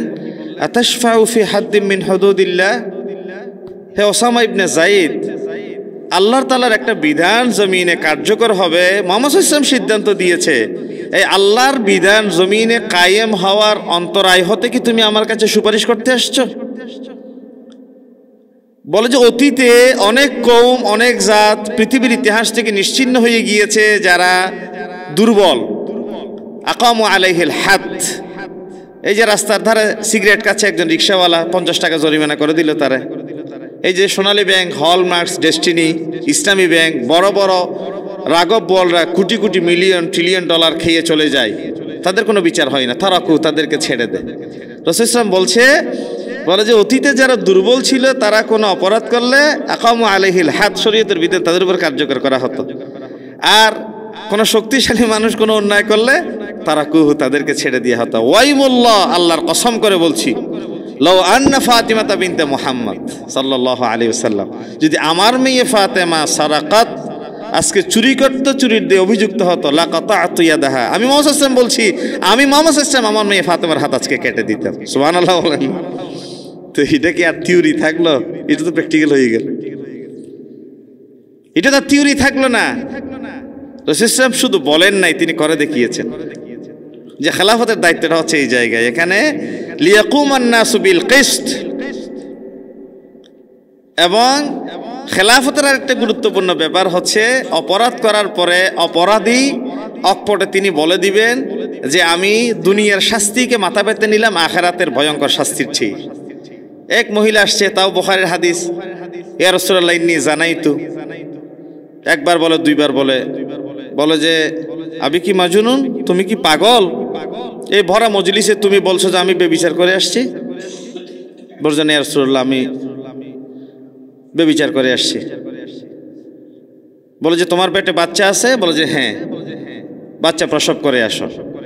মানে ইমানের দৃঢ়তা কাকে বলে দেখেন। আমি তো সকালে তওবা করলে বিকালে ভুলে যাই, বিকালে তওবা করলে রাতে ভুলে যাই। মানে সাহাবায়ে কেরাম কারা, খেলাফতের দায়িত্বটা আল্লাহ তাদের উপর কেমনে আল্লাহ তাআলা এইভাবে প্রতিষ্ঠিত করেছিলেন দেখেন। বাচ্চা প্রসব করে আসছে। ইয়া রাসূলুল্লাহ আমি সেই মহিলা যে ব্যভিচার করে শাস্তির জন্য এসেছিলাম, বাচ্চা নিয়ে আসছি। বলে যে বাচ্চার হক দুধ পান করে আসছে, হাওলাইনি কামিলাইন? বলে যে ইয়া রাসূলুল্লাহ না। তাহলে দুধ পান করে আসো। সুবহানাল্লাহ। দুধ পান করাই এই মহিলা সাহাবী আবার আসছে বাচ্চার হাতে একটা রুটির টুকরা দিয়ে, যে সে ততদিনের ধরে যে খেতে পারে এটা প্রমাণ সহ রাসূলের কাছে নিয়ে আসছি। ইয়া রাসূলুল্লাহ আমি আমার বাচ্চা প্রসব করলাম, দুগ্ধ পান করালাম, এখন বাচ্চা নিজের হাতে ধরে খেতে পারে, তার একটা প্রমাণ রুটির টুকরা তার হাতে আছে। তিনি নির্দেশ দিলেন পাথর মারো, তারে হত্যা করো। উম্মাহাতুল মুমিনিনের একজনের শরীরে একটুখানি রক্তের ফোঁটা এসে পড়েছে, তিনি একটু নাক কসিয়েছেন, ভ্রু কুঞ্চিত করেছেন। রাসূল বলেছেন যদি তার তওবাকে আজকে মদিনার সমস্ত পাপীদের ভিতরে বন্টন করে দেওয়া হয়, আল্লাহ তাআলা সমস্ত পাপীদেরকে ক্ষমা করে দিয়ে তার কিছু তওবার অংশ বাকি থাকবে। তুমি কার ব্যাপারে নাক কষাচ্ছ? কার ব্যাপারে ভ্রু কুঞ্চিত করলা? সারা দুনিয়া ঘেটে একজন মানুষ দেখান তো এরকম, যে 4 বছর পর্যন্ত অপরাধ করার পর অপরাধের সেই অনুশোচনা নিয়ে সে ঘুরে। যালিকা মাসালুহুম ফিত তাওরাত ওয়া মাসালুহুম ফিল ইনজিল। যাদের আওসাফের কথা আল্লাহ তাআলা তাওরাত, জাবুর, ইনজিলে বর্ণনা করেছে, যাদের কপালে সেজদার দাগ। আবু হুরায়রা রাদিয়াল্লাহু তাআলা কেবলমাত্র 2 বছর কম সময় পেয়েছেন রাসূলুল্লাহ অষ্টম হিজরিতে ইসলাম গ্রহণ করেছে। কিছু পেলে খেলো, না পেলে খাই নাই, পেট পাথর বেঁধে পড়ে থাকতো। একজন মানুষ দেখাতো জ্ঞান পিপাসু এরকম, যে খেয়ে না কি এরকম জ্ঞান অন্বেষণের জন্য পড়ে থাকে। আবু বকর সিদ্দিক ওসামা ইবনে যায়েদকে রাসূলুল্লাহ সেনাপতি করে একটি কাফেলা প্রেরণের জন্য সিরিয়ার একটি বাহিনী তৈরি করে হাতের উপর ফিতা বেঁধে দিয়েছিলেন। রাসূলুল্লাহ সাল্লাল্লাহু আলাইহি ওয়াসাল্লাম ইন্তেকালের পরে সাহাবায়ে কেরামরা পরামর্শ দিচ্ছে 17 বছরের একজন যুবক ওসামা ইবনে যায়েদ কেমনে সে এত বিশাল কাফেলার প্রতিনিধিত্ব করবে, একটু সিদ্ধান্তটা বোধহয় রদ করা, একটু পরিবর্তন করা দরকার। আবু বকর সিদ্দিক রাদিয়াল্লাহু তাআলা আনহু বলছে রাসূলুল্লাহর ইন্তেকালের পরে আমার নবীর জীবনের সিদ্ধান্ত দিয়ে যে ওসামা ইবনে যায়েদকে প্রতিনিধি করে যুদ্ধের যে কাফেলা আমার নবী বেঁধে দিয়েছেন, আমি যদি পরিবর্তন করি সর্বপ্রথম আমি তো আমার নবীর সেই দ্বীনের সাথে বিদ্রোহীদের কাতারে শামিল হব। কি বলতে চাও তোমরা? দাঁতে দাঁত কামড়িয়ে নবীর সিদ্ধান্তকে যারা বাস্তবায়ন করেছে। আল্লাহ তাআলা বলছেন ইনিল হুকমু ইল্লা লিল্লাহ ইয়াকুসুল হক ওয়া হুয়া খায়রুল ফাসিলিন। হুকুম দেওয়ার মালিক তো স্রেফ আল্লাহ। বলেন হুকুম দেওয়ার মালিক কে? স্রেফ আল্লাহ। রাসূল সাল্লাল্লাহু আলাইহি ওয়াসাল্লামের কাছে তিনি সত্য বর্ণনা করেন এবং তিনি শ্রেষ্ঠ ফয়সালাকারী। এবং আল্লাহ তাআলা বলছেন ইন্না আনজালনা ইলাইকাল কিতাবা বিল হক লিতাহকুমা বাইনান নাসি বিমা আরাকাল্লাহ।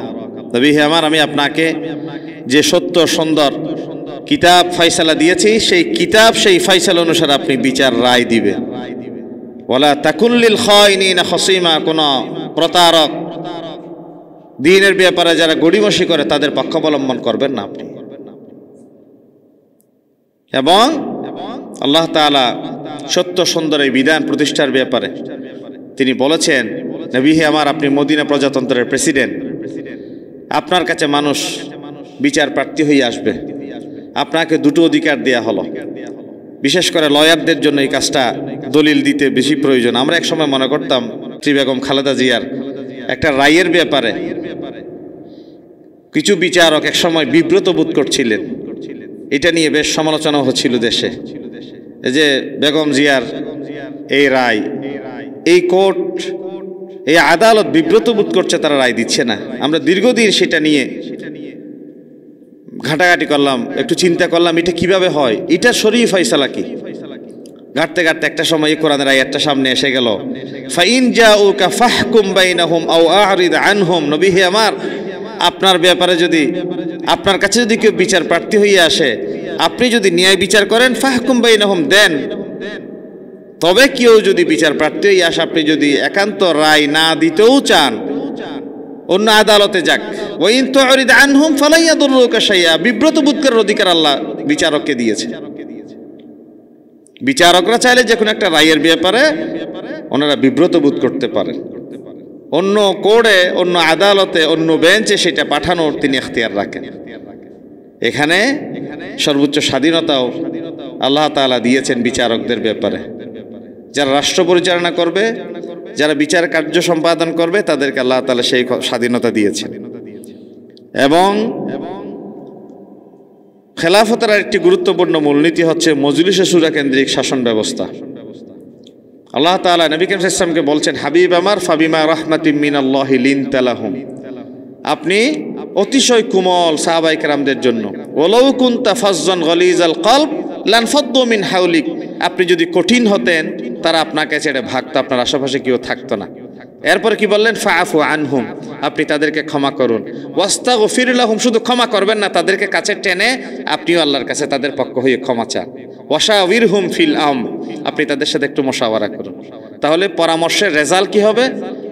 6:4, 6 এবং 4 হয়ে গেল। 10 জন একমত হইতে পারে নাই। আল্লাহ তাআলা বলছেন ওয়াশাওয়িরহুম ফিল আমর, পরামর্শের একটা মূলনীতি হচ্ছে সংখ্যাগরিষ্ঠ মতামতের উপর ভিত্তি করে আপনি কাজ শুরু করে দেন। ফাইদা আযামতা ফাতাওয়াক্কাল আলাল্লাহ, সংখ্যাগরিষ্ঠ মতামতের উপর ভিত্তি করে আল্লাহর উপর ভরসা করে কাজ করেন। যারা আল্লাহর উপর ভরসা করে কাজ করে, ইন্নাল্লাহা ইউহিব্বুল মুতাওয়াক্কিলিন, আল্লাহ যারা আল্লাহর উপর তাওয়াক্কুল করে আল্লাহ তাদেরকে ভালোবাসে, তাদেরকে আল্লাহ তাআলা বরকত দান করবেন। তারপরে হচ্ছে কি, খেলাফতের গুরুত্বপূর্ণ মূলনীতি হচ্ছে সুবিচার নিশ্চিত করা। কোরআনুল কারীম আল্লাহ তাআলা সেই কথাও বলেছেন, কুনু কাওয়ামিনা বিল কিসত শুহাদা লিল্লাহ, আল্লাহ তাআলার পক্ষে তোমরা সাক্ষী হয়ে দাঁড়িয়ে যাও। এই সাক্ষী দিতে গিয়ে তোমার সামনে কি বাবা আসলো, ওয়ালাউ আলা আনফুসিকুম, সেটা কি নিজের বিপক্ষে গেল? এমন একটা আইন প্রণয়ন করলেন যে আইনটা শেষ পর্যন্ত দেখা গেল আপনার নিজের বিপক্ষে চলে গেল। বলে যে হ্যাঁ, ওয়ালাউ আলা আনফুসিকুম যাক, আউল ওয়ালিদাইন, ছেলে মেয়ে মা বাবার বিপক্ষে যাক, ওয়ালা করাবি, নিকটজন দূরজন যার বিপক্ষে যাক, ইয়াকুন গনিয়ান আও ফাকিরান, সেটা কি ধনী না গরিব সেটা দেখার তোমার সুযোগ নাই। আল্লাহ তাআলা এখানে তাহলে সুবিচার নিশ্চিত করার একটা সোনালী যোগ যদি কেউ দেখতে চায়, তাহলে সাহাবায়ে কেরামদের যুগের দিকে যাওয়া দরকার। এইটা ছাড়া পৃথিবীর ইতিহাসে চলে যে মাইট ইজ রাইট, জোর যার মুল্লুক তার। এখন আমার ক্ষমতা, আমি যা ইচ্ছে তাই হবে রায়। এই জন্যই তো প্রধান বিচারপতিকে আজকে বিচারে কাঠগড়ায় দাঁড়াতে হয়। বাংলাদেশের জন্যই তো কত বড় লজ্জার, কত বড় অপমানের একটা সিনারি আজকে জাতি দেখলো। একটি রাষ্ট্রের প্রধান বিচারপতিকে রাতের আন্ধারে পালাতে হয়, আর একটা দেশের প্রধান বিচারপতিকে কারান্তরীণ থাকতে হয়। তারপরে মুসলমানদের মাঝে ভ্রাতৃত্ব তৈরি ও সমগ্র মানবতার কল্যাণ সাধন খেলাফতের অন্যতম মূলনীতি। নবী করিম সাল্লাল্লাহু আলাইহি ওয়াসাল্লাম বলেছেন, আল মুমিনুনা কাজাসাদিন ওয়াহিদিন, যেটা সাহাবায়ে কেরামদের যুগে ছিল। সারা দুনিয়ার সমস্ত মুমিন একটি দেহের নিয়ে, ইশতাকা আইনুহু ইশতাকা কুল্লুহু, কোন মানুষের চুকে ব্যথা পেলে যেমন পুরো শরীর ব্যথাতুর হয়ে যায়, ঠিক ফিলিস্তিনের আমার একজন ভাই আক্রান্ত হলে বাংলাদেশের একজন মুসলমান যার কলিজায় সরিষার দানা পরিমাণ ঈমান আছে, সে কোনোদিন নিরাপদে ঘুমাতে পারে না, ঠিক না? ইন্নামাল মুমিনুনা ইখওয়া। কাঁটাতারের এই বেড়া আমাদের জন্য কোনো বিভেদ কিংবা দূরত্ব সৃষ্টি করতে পারে না। আল্লাহ তাআলা সেই কথাই বলেছেন, ওয়া কুনতুম আলা শাফা হুফরাতিম মিনান নারি ফাআনকাযাকুম মিনহা, জাহান্নামে তো চলেই গিয়েছিলা, আল্লাহ তাআলা তোমাদেরকে টেনে জান্নাতের দরজা পর্যন্ত পৌঁছে দিয়েছে। ফাআল্লাফা বাইনা কুলুবিকুম ফাআসবাহতুম বিনি'মাতিহি ইখওয়ানা, ভ্রাতৃত্বের বন্ধনে তোমাদেরকে আবদ্ধ করে দিয়েছে। এই জন্যই তো আমরা দ্বীনি চেতনায় উজ্জীবিত যারা, একটা বিষয় আপনারা লক্ষ্য করবেন, যারা সম আদর্শের সমচেতনায় বিশ্বাসী, সম আদর্শের সমচেতনায় বিশ্বাসী, এই মানুষ চট্টগ্রাম থেকে সারা বাংলাদেশ একটা টাকা একটা পয়সা কানা করি ছাড়া কিন্তু তিনি ঘুরিয়ে আসতে পারেন। ইনি আমার দ্বীনি ভাই, ইনি আমার দ্বীনি বোন, ইনি আমার আদর্শের সৈনিক, ইনি আমার নবী করিম সাল্লাল্লাহু আলাইহি ওয়াসাল্লামের সুন্নাহর অনুসারী। এই যে উখুওয়াতের যে সম্পর্ক, ভ্রাতৃত্ববোধের যে সম্পর্ক, সেটা আমরা তো আমাদের দেশেই দেখতে পাই।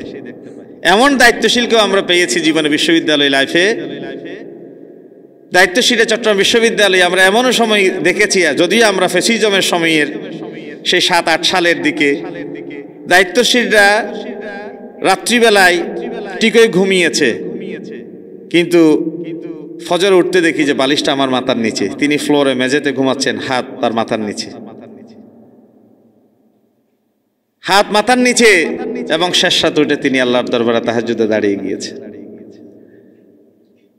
তার চোখের পানি এবং কান্নার রোনাজারিতে আমাদের ঘুম ভেঙে গেল। উঠে দেখছি স্কুল কলেজ পড়ুয়া সেই ভাই এখন যাই নামাজে চোখের পানিতে বুক বাসাচ্ছে, রাষ্ট্রের নিরাপত্তা, শান্তি শৃঙ্খলা, স্থিতিশীলতার জন্য তিনি দোয়া করছেন। এই যে হুয়াতের যে সম্পর্ক, ভ্রাতৃত্ববোধের যে সম্পর্ক, ওই যে সাহাবাই কেরামদের এক যুদ্ধের ইতিহাস নিশ্চয় মনে আছে। কিছু সাহাবী শাহাদতের মুখোমুখি হয়েছে, পানি বলে ডাক দিয়েছে। এই সাহাবী বলে আমার পাশের জনের বেশি তৃষ্ণা, উনি বলেন ওই পাশের জনের ভাইয়ের তৃষ্ণা, উনি বলেন পাশের জনের তৃষ্ণা। এখন লাস্ট জনের কাছে গিয়ে সামনের জন আবার বলে পানি, এখন আবার শেষে যেতে সকলেই একসাথে শাহাদত বরণ করল। আমার চেয়ে ওই ইউহিব্বুলি আখিক মা ইউহিব্বুলি নাফসি, আমার কাছে আমার ওই পছন্দের জিনিসটা আমার ভাইয়ের যদি পছন্দ, একই পছন্দ যদি আমার, তাহলে আমার ভাইকে প্রাধান্য দিয়ে তাই আমার ঈমান সেটা দাবির কথা বলে। ইন্নামাল মুমিনুনা ইখওয়া। তারপরে কোরআন সুন্নাহ ভিত্তিক শাসন ব্যবস্থার সেই মূলনীতি, অন্যতম খেলাফতের, যেটা নবী করিম সাল্লাল্লাহু আলাইহি ওয়াসাল্লাম বলেছেন, তারাকতু ফিকুম আমরাইন, I am living for you two things, দুটো জিনিস তোমাদের কাছে রেখে যাচ্ছি, বেশি কিছু নয়। এবং বাবা মারা যাওয়ার পরে ছেলে মেয়েরা ওয়ারিশ সূত্রে মিরাসের অধিকারী হয়। নবী করিম সাল্লাল্লাহু আলাইহি ওয়াসাল্লাম বলেছেন, আমার ওয়ারিশ যারা, তারা কোরআন হাদিসের মিরাস গ্রহণ করে, দুনিয়াবি কোনো সম্পদ তাদের জন্য আমি রেখে যাই না। কোরআন এবং সুন্নাহ, আপনারা অনেকেই আমাদেরকে দেখে দেখে হাসেন, এই হুজুররা কি ওয়াজ করে এগুলা, সারাদিন 24 ঘন্টা দুনিয়া আখিরাত, জান্নাত জাহান্নাম কিছু পাগলামি করে। মসজিদে অনেকেই আমরা বুঝি তো এগুলা, শেষে আসে আগে চলে যায়, বলে যে হুজুর তো হুজুরের কথাই বলবে, এগুলো বলুক না উনি। একটা গ্রাম্য এক্সাম্পল দিই, একদম সাদামাটা এক্সাম্পল আর কি। সেটা আমাদের কাছে যে মাছের পোনা বিক্রেতা, আমরা মাছের বাইশ বলি আর কি, মাছের পোনা বিক্রেতা ছোটবেলায় দেখতাম যে ডেক্সিতে করে পানি ভর্তি মাছ নিয়ে এক গ্রাম থেকে আরেক গ্রামে মাইলের পর মাইল হেঁটে হেঁটে যাইতো। মাছের দাম কত? 2000। একজন মানুষ সামনে হাঁটে, মাছের পোনা যিনি কাঁধে নিয়েছেন তিনি পিছনে পিছনে হাঁটেন। দেখলাম যে অর্ধেক যাওয়ার পরে যিনি সামনে হাঁটেন তিনি একটা টি স্টলে গিয়ে ভিতরে চা খাচ্ছেন, বাইরে যিনি মাছের ভাতটা নিয়ে তিনি পিছনে পিছনে হাঁটছেন, তিনি দেখি যে দোকানে ঢুকে না। জিজ্ঞাসা করলাম, আমাদের ওখানে একজন মানুষ ছিলেন মুরব্বী, উনি প্রায় সময় মাছের বাচ্চা পোনা নিয়ে আসতেন। একদিন ওনারা জিজ্ঞাসা করলাম, আসলে ছোটবেলা না বুঝে জিজ্ঞাসা করছিলাম তখন, বলে যে উনি সব সময় দেখি যে দোকানের ভিতরে চা খান আঙ্কেল, আপনি বাইরে দাঁড়ায় থাকেন, ব্যাপার কি বুঝলাম না। বলে যে বাবা দেখছো, এই যে আমি বাইরে দাঁড়ায় থাকি নাই, আমার যে মাছের ভাতটা ডেক্সিটা, এইটা আমি চা খেতে খেতে পা দিয়ে নাড়াইতে থাকি, এটা তুমি কখনো খেয়াল করছো? বলে যে এটা তো আমি খেয়াল করে নিবে। বলে যে আজকে দেখো, বলে যে চা খেতে খেতে এই মাছের ভাতটা আমি নাড়াইতে থাকি, পা দিয়ে নাড়াচ্ছি আর চা খাচ্ছি। কেন বাবা এটা কেন করছেন? বলে যে এই 5টা মিনিট চা পান করতে গিয়ে যদি আমি নিজেকে একটু অবসর দিই, এই মাছের পোনাগুলো এখানেই মারা যাবে। 5টা মিনিট, শুধু 10টা মিনিট এই মাছ নিয়ে আমাকে আর আমার ওই জায়গায় যাইতে হবে না। বলছে আলমাল আমাদের এই পাগলামি, আসলে জান্নাত জাহান্নাম, তাবলীগ, দাওয়াত, খয়রাত, ওয়াজ, নসিহত, এগুলোর মূল উদ্দেশ্য হচ্ছে আপনি জানেন, ঠিক আছে, আপনার জানাটাকে একটু শান দিয়া, একটু মনে করিয়ে দিয়া, একটু জানাই দিয়া আমি মুসলমান, আমি মুসলমান, সেটা মনে থাকে না বলেই তো জুমার দিন মসজিদ ভর্তি হয়, ফজরের নামাজে 5 জন মুসল্লি হয় না। আমি মুসলমান সেটা মনে থাকে না বলেই তো আমার ছেলের বিয়েতে যৌতুক নিতে আমি চিন্তা করি না। আমি মুসলমান সেটা মনে থাকে না বলেই তো আমার মেয়ের বিয়েতে 5 দিন পর্যন্ত ড্যান্স চলে। বুড়া মানুষ আমার কথা কে শুনে কপালে দাগ পড়ে গেছে, 5 বার হজ করে আসছে। এটা বাস্তবতা। নাগরিক অধিকার নিশ্চিতকরণ। ওয়াইদা হাকামতুম বাইনান নাস আন তাহকুমু বিল আদল। আমি আলোচনা সংক্ষেপ করে ফেলি, অনেক সময় হয়ে গিয়েছে, এতক্ষণ সময় নিয়ে ঠিক হয় নাই। আমি একেবারে শেষের দিকে চলে আসছি, যদিও অনেক বিষয় বাকি আছে, কিন্তু আমি একটু এই বিষয়গুলা একটু স্কিপ করে সামনের দিকে যাই। ইসলামী খেলাফতের রাষ্ট্রপ্রধানের অনেক জায়গায় ইমাম, সুলতান, আমির, খলিফা হিসেবেও বিভিন্ন জায়গায় এই শব্দগুলোকে ব্যবহার করে। যেমন আমির মুআবিয়া রাদিয়াল্লাহু তাআলা, যিনি আমির, ইনি খলিফা ছিলেন আমির। আমিরুল মুমিনিন হযরত ওমর ইবনুল খাত্তাব রাদিয়াল্লাহু তাআলাকে আমির বলা হতো। বা এই জাতীয় কিছু শব্দ এখানে আছে যেটা আমরা সাংঘর্ষিক নয়, একই অর্থে একই উদ্দেশ্যে বিভিন্ন শব্দে ব্যবহৃত হয়। খলিফার কিছু গুণাগুণ থাকা দরকার, যেটা আমরা রাষ্ট্রপ্রধানের গুণাগুণ হিসেবে খেয়াল করি। মুসলমান হওয়া, পুরুষ হওয়া, বালেগ এবং প্রাপ্তবয়স্ক হওয়া, বিবেক বুদ্ধি সম্পন্ন হওয়া, স্বাধীন হওয়া, বিচক্ষণ হওয়া, নৈতিক চরিত্রের অধিকারী হওয়া, পদের লোভহীন হওয়া, এই জাতীয় কিছু ব্যাপার থাকে। আর খলিফার দায়িত্ব কর্তব্যের ব্যাপারে 10টা পয়েন্ট ছিল এখানে। এই পয়েন্টগুলো আপনারা জানেন আমরা কিভাবে দায়িত্ব পালন করি, আমাদের রাষ্ট্রপ্রধানরা দায়িত্ব পালন করে, এবং কিভাবে রাষ্ট্রপ্রধানের দায়িত্ব পালন করা দরকার। এই বিষয়গুলা বলতে গেলে অনেক কথা বলতে হয়। আসলে শরীয়তের প্রতিষ্ঠিত নীতি ও পূর্বসূরীদের ঐক্যমত্য অনুসারে দ্বীনের হেফাজত করা, বেদাত প্রতিহত করা, ফরজ ওয়াজিবের উপর মানুষকে টিকিয়ে রাখা, নিষিদ্ধ বিষয় থেকে দূরে রাখা। 2 নম্বর, বিবেকবান লোকদের মধ্যে ইনসাফের সাথে ফয়সালা করে দেয়া। 3, রাষ্ট্রের যাবতীয় সম্পদ সংরক্ষণ করা ও জানমালের নিরাপত্তা বিধান করা। 4, রাষ্ট্রের সীমানা সংরক্ষণ করা, সীমান্ত প্রহরার ব্যবস্থা করা, যাতে সীমান্তের বাইরে থেকে কেউ অনুপ্রবেশ করে দেশের লোকদের জানমালের ক্ষতি সাধন করতে না পারে। এভাবে 10টা বিষয় আমি আমার চিন্তা করে যে বিষয়গুলো পেয়েছি। আমি এখন যে বিষয়টা আলোচনা করতে চাই সংক্ষেপে, সেটি হচ্ছে খেলাফত প্রতিষ্ঠার অন্তরায় কি। আসলে আমি একেবারে সংক্ষেপে এই বিষয়টা খুবই গুরুত্বপূর্ণ। খেলাফত প্রতিষ্ঠার বর্তমান আমি অন্তরায় হিসেবে যে বিষয়টি লক্ষ্য করলাম, ইহুদি খ্রিস্টানদের খেলাফত বিরোধী ষড়যন্ত্র চক্রান্ত। এই চক্রান্ত তারা বিভিন্নভাবে করে যাচ্ছে। যেমন মুসলিম প্রধান রাষ্ট্রগুলোকে তাদের গোলামিতে আবদ্ধ করে সেখানে তাদের পা চাটা আজ্ঞাবহ শাসক নিয়োগ করেছে। এটা অত্যন্ত গুরুত্বপূর্ণ একটা বিষয়।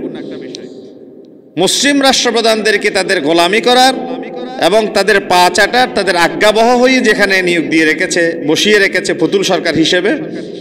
এই জন্যই এটা আমরা প্রধান বিষয় হিসেবে দেখতে পাই। 2 নম্বর, বিশ্বব্যাপী খেলাফত বিরোধী অপপ্রচার ও খেলাফত ব্যবস্থাকে জঙ্গি, উগ্রবাদ, সন্ত্রাসবাদ ইত্যাদি নামে আখ্যায়িত করা। এই দেখেন, দাড়ি রাখলেই বলে বাংলা ভাই মৌলবাদী, সাম্প্রদায়িক। অথচ মৌলবাদ শব্দটা কিন্তু বিশেষ কোনো ধর্মের সাথে সংযুক্ত নয়। একজন হিন্দু ভদ্রলোক তিনি যদি তার হিন্দুত্ববাদের উপর এক্সট্রিম হয়ে থাকেন তাহলে তিনি হিন্দুত্ববাদী, মৌলবাদী। একজন মুসলিম যদি তার ধর্মের ব্যাপারে কট্টর হয় তাহলে এটা তো দাবি রাখে আমার দাড়ির ব্যাপারে আমি কট্টর, আমার টুপির ব্যাপারে, আমার ধর্মের, আমার নামাজের ব্যাপারে। আর যে কোনো ইজমের একজন ব্যক্তি তিনি তার ইজমকে প্রতিষ্ঠিত করতে গিয়ে তার জায়গায় যদি তিনি কট্টরপন্থী হন তাহলে তিনি তার জায়গায় মৌলবাদ। অথচ এই শব্দটাকে ডিসপ্লেস করছে কি এখন ইসলামের ব্যাপারে, ইসলামের জায়গায় এসে যারা একটু অনুসারী তাদেরকে বলা হচ্ছে মৌলবাদী, সাম্প্রদায়িক, জঙ্গি। এই শব্দটাকে এখন মিসইউজ করে আমাদেরকে এখন দিন থেকে সরিয়ে রাখার। এখন দেখেন আমাদের ছেলে মেয়েরা মাদ্রাসায় পড়ে। আমি আমার মাদ্রাসায় গতকাল একটা অনুষ্ঠানেও খুব জোর দিয়ে বলছি গার্ডিয়ানদের সামনে, ছেলে মেয়েরা এখানে ভালো খায়, ভালো পরে, পাঞ্জাবি, টুপি, দাড়ি নিয়ে থাকে। যখনই বাসায় গিয়ে তারা কোনো একটা অনুষ্ঠানে যায়, দেখি যে পাঞ্জাবি ছেড়ে তারা টি শার্ট পরে অনুষ্ঠানে যায়। কেন বাবা তুমি এটা পরে কেন আসছো? বলে যে হুজুর আমার লজ্জা লাগে, বিয়েতে আসছি, এটা কি পাঞ্জাবি পরে আসবো? তো আমি প্রশ্ন করতে, সুনজিৎ সেন বাবু তো আজীবন মৃত্যুর আগের দিন পর্যন্ত পাঞ্জাবি পরে গিয়েছেন। আবুল মাল আব্দুল মহিদ জীবনে কোনোদিন আমি শার্ট পরতে দেখি নাই তারে। ওনার কি জাত চলে গেছে? উনি কি মন্ত্রী হিসেবে মারা যায় নাই? বাম রাজনীতি করে সারা জীবন তিনি পাঞ্জাবি ছাড়তে পারেন নাই। ডক্টর ইউনূসকে আপনি কোন দিন দেখেছেন একটা শার্ট পরে, একটা গেঞ্জি পরে চলতে? আমাদের ছেলেমেয়েরা দেখি যে অতি আধুনিক হতে গিয়ে, আমার স্যার তো মহিদ স্যার তো এটা চমৎকার করেই বলেন এই বিষয়গুলো। আমার মনে হয় এই বিষয়টা স্যারকে দিলে অত্যন্ত চমৎকার করে তিনি আধুনিক পরিভাষা ব্যবহার করে স্যার ফুটিয়ে তুলতেন। স্যার কথা বলবেন ইনশাআল্লাহ, আমি শেষ করছি। 3 নম্বর, বিশ্বে যে সকল ইসলামী সংস্থাগুলো আছে সেগুলো তাদের নিয়ন্ত্রণে রেখেছে তারা, যাতে তাদের মাঝে থেকে খেলাফতের কোনো আলোচনা না আসে। যেমন সৌদির পক্ষ থেকে দেখেন, কুয়েতের পক্ষ থেকে, কাতার, বাহরাইন, দুবাই, আরব রাষ্ট্রগুলোর ভেতর থেকে কোনো খেলাফতের কথা এখন সাউন্ড আসবে না। যার কারণে বর্তমানে ওআইসি, আরব লীগ সহ আরো কয়েকটি সংস্থা থাকা সত্ত্বেও খেলাফত দূরে থাক, মুসলমানদের পক্ষে কোনো কথাই যেন এখন এটা বের হয় একটা বড় কাল।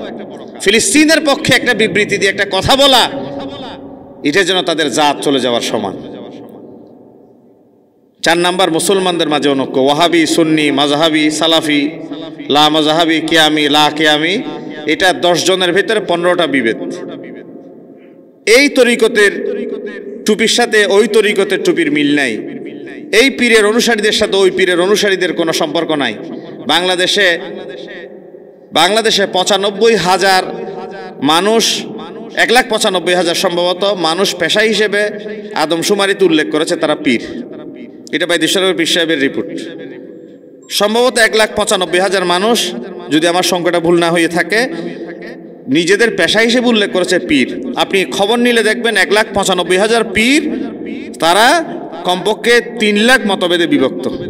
এই পীরের অনুসারী ওই পীরের অনুসারীদের গালিগালাজ করতে পারলে, তাদেরকে মারতে পারলে, তাদেরকে খুন করতে পারলে, গুম করতে পারলে সেটা ইবাদত মনে করে। তারপরে আমাদের 4 নাম্বার, মুসলমানদের মাঝে খেলাফত প্রতিষ্ঠার সম্ভাবনা নিয়ে হতাশ। বলে যে দূর, এই সরকারকে কি এটা সম্ভব? এটা জগদ্দল পাথর, এটা সম্ভব না। মানে 17 বছর ধরে আমরা শুনে আসছি, যখন দাঁড়িয়ে গেছে হুজুর আমিও আসলে এই দলে ছিলাম, আমিও আসলে রাজপথে আন্দোলন করেছি, আমিও মিছিল করেছি, আমিও ওই দিন ওখানে একটা বিবৃতি দিয়েছি। তখন আগে 5 বছর আগে, 10 বছর আগে অনলি মি দিয়ে রাখা পোস্টটা এখন সামনে এনে দিচ্ছে, বলে যে আমিও ছিলাম তো সেই দলে। বলে যে একটা হতাশা কাজ করে আমাদের ভিতরে, দূর এই দেশ নাই, ওই দেশ নাই, এই সংগঠন নাই, ওই সংগঠন নাই, এই মাজা মারা এই সংগঠনটা কোত্থেকে আবার ঘুরে দাঁড়াচ্ছে। এই যে একটা হতাশা আমাদের ভিতরে কাজ করে। আল্লাহ তাআলা বলছেন হতাশ হওয়া যাবে না। আল্লাহ তাআলা মরা গাছ থেকেও যে তিনি ফুল ফুটান, 313 জন দিয়ে যে আল্লাহ তাআলা বিজয়ী দিয়ে, দিন থাকবে কি থাকবে না, দিন জমিনে থাকবে কি থাকবে না, সেটা নির্ভর করেছিল বদরের 313 জনের উপর, ঠিক না? 313 জন যেখানে দাঁড়িয়ে গেছে, আমার তো 313 জন দরকার ভাই। এখন আমার এখন 200 কোটি মুসলমান দরকার নাই তো। রাসূল বলছে কিয়ামতের আগে এমন একটা সময় আসবে, বলে যে মানুষ বাড়বে, মুমিন কমে যাবে, তাদের ভিতরে মওতের ভয় বেড়ে যাবে, দুনিয়ার প্রীতি বেড়ে যাবে। কেমনে? বলে যে রাসূলুল্লাহ দস্তরখানার সামনে নিয়ে খাবার যেমনে খায় ইহুদি খ্রিস্টানরা সেভাবে গ্রাস করবে। মুসলমানের সংখ্যা কি কমে যাবে? বলে যে না, সমুদ্রের কিনারায় কিছু ফেনা জমা থাকে। বলে যে এই জমা থাকা হাজার হাজার কোটি কোটি ফেনার স্তূপ একটা ঢেউয়ের মোকাবেলায় কি দাঁড়িয়ে থাকে না বিলীন হয়ে যায়? বলে যে একটা ঢেউয়ের মোকাবেলায় ফেনাগুলো পানির সাথে মিশে যায়, ঠিক Abdur Rahman passport and ID কার্ডের নাম দিয়ে কোটি কোটি থাকবে। বলে যে একজন বুদ্ধিমান বিচক্ষণ ইহুদির মোকাবেলায় সে দাঁড়াইতেই পারবে না। গত 200 বছরের ইতিহাসে মুসলমানরা একটা দিয়েশলে আবিষ্কার করে নাই, একটা বোতল আবিষ্কার করে নাই, একটা ফ্রিজ আবিষ্কার করে নাই। এই মুসলমান কোকাকোলার বিরুদ্ধে স্লোগান দেয়, এই মুসলমান প্রথম আলোর বিরুদ্ধে স্লোগান দেয়, RFL এর বিরুদ্ধে স্লোগান দেয়। তারা আবিষ্কার করে, আমরা ভোগ করি, আর তাদের কাছে যাওয়ার মতো আমাদের কোনো পণ্য নাই, আর আমরা তাদের আবিষ্কৃত পণ্য নিয়ে এখন সমালোচনা করি। আমরা চাইলে তো আমাদের ছেলে মেয়েদের, আমি যদি এখন জিজ্ঞাসা করি ভাই আপনার ছেলে মেয়ে কী করে, বুয়েটে পড়ে, চুয়েটে পড়ে, মেডিকেলে পড়ে, মাদ্রাসায় পড়ে, সব জায়গায় পড়ে, কিন্তু আপনার ছেলে একটা বিজ্ঞানী হবে এই চিন্তা নিয়ে কোনো ছেলে মেয়েকে এখন কেউ তৈরি করে। আইটিতে এক্সপার্ট হবে এই চিন্তা করে কেউ ছেলে মেয়েকে এখন পড়াশোনা করায়। সবাই চাই ডাক্তার, সবাই চাই ইঞ্জিনিয়ার।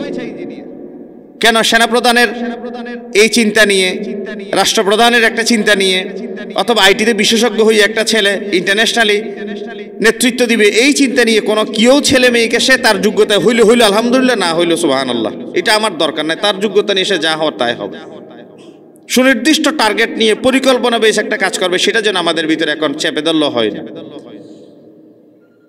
তাহলে খেলাফত প্রতিষ্ঠায় আমাদের ভিতর যে হতাশা, সেই জিনিসটা কাজ করে। আর সর্বশেষ আমার যে পয়েন্টটা ছিল সেটা হচ্ছে খেলাফত প্রতিষ্ঠার যে সম্ভাবনা, সেটা একটু বলে শেষ করছি। সেটা হচ্ছে মুসলমানরা সঠিক এবং সত্য পথে আছে। আল্লাহ তাআলা সেই কথাই বলেছেন, ইন্নাদ-দীনা ইনদাল্লাহিল ইসলাম, ইসলাম মনোনীত ধর্ম, ইসলামের উপর আমরা আছি, সেটা আমাদের আশার প্রথম নাম্বার। নাম্বার 2, তিনি আমাদেরকে সাহায্য করবেন এবং হতাশ হতে নিষেধ করেছেন, ওয়ালা তাহিনু ওয়ালা তাহজানু ওয়া আনতুমুল আ'লাউন ইন কুনতুম মুমিনিন। নাম্বার 3, আশা জাগানি ও প্রেরণা সৃষ্টিকারী প্রতিশ্রুতি, যেমন কোরআনের আয়াত বলেছি, ওয়া'আদাল্লাহুল্লাযীনা আমানু মিনকুম ওয়া আমিলুস সালিহাত লা ইস্তাখলিফান্নাহুম ফিল আরদ। আল্লাহ তাআলা এই জমিনে খেলাফতের মসনদে বসাবেন, যেমনি বসিয়েছিলেন।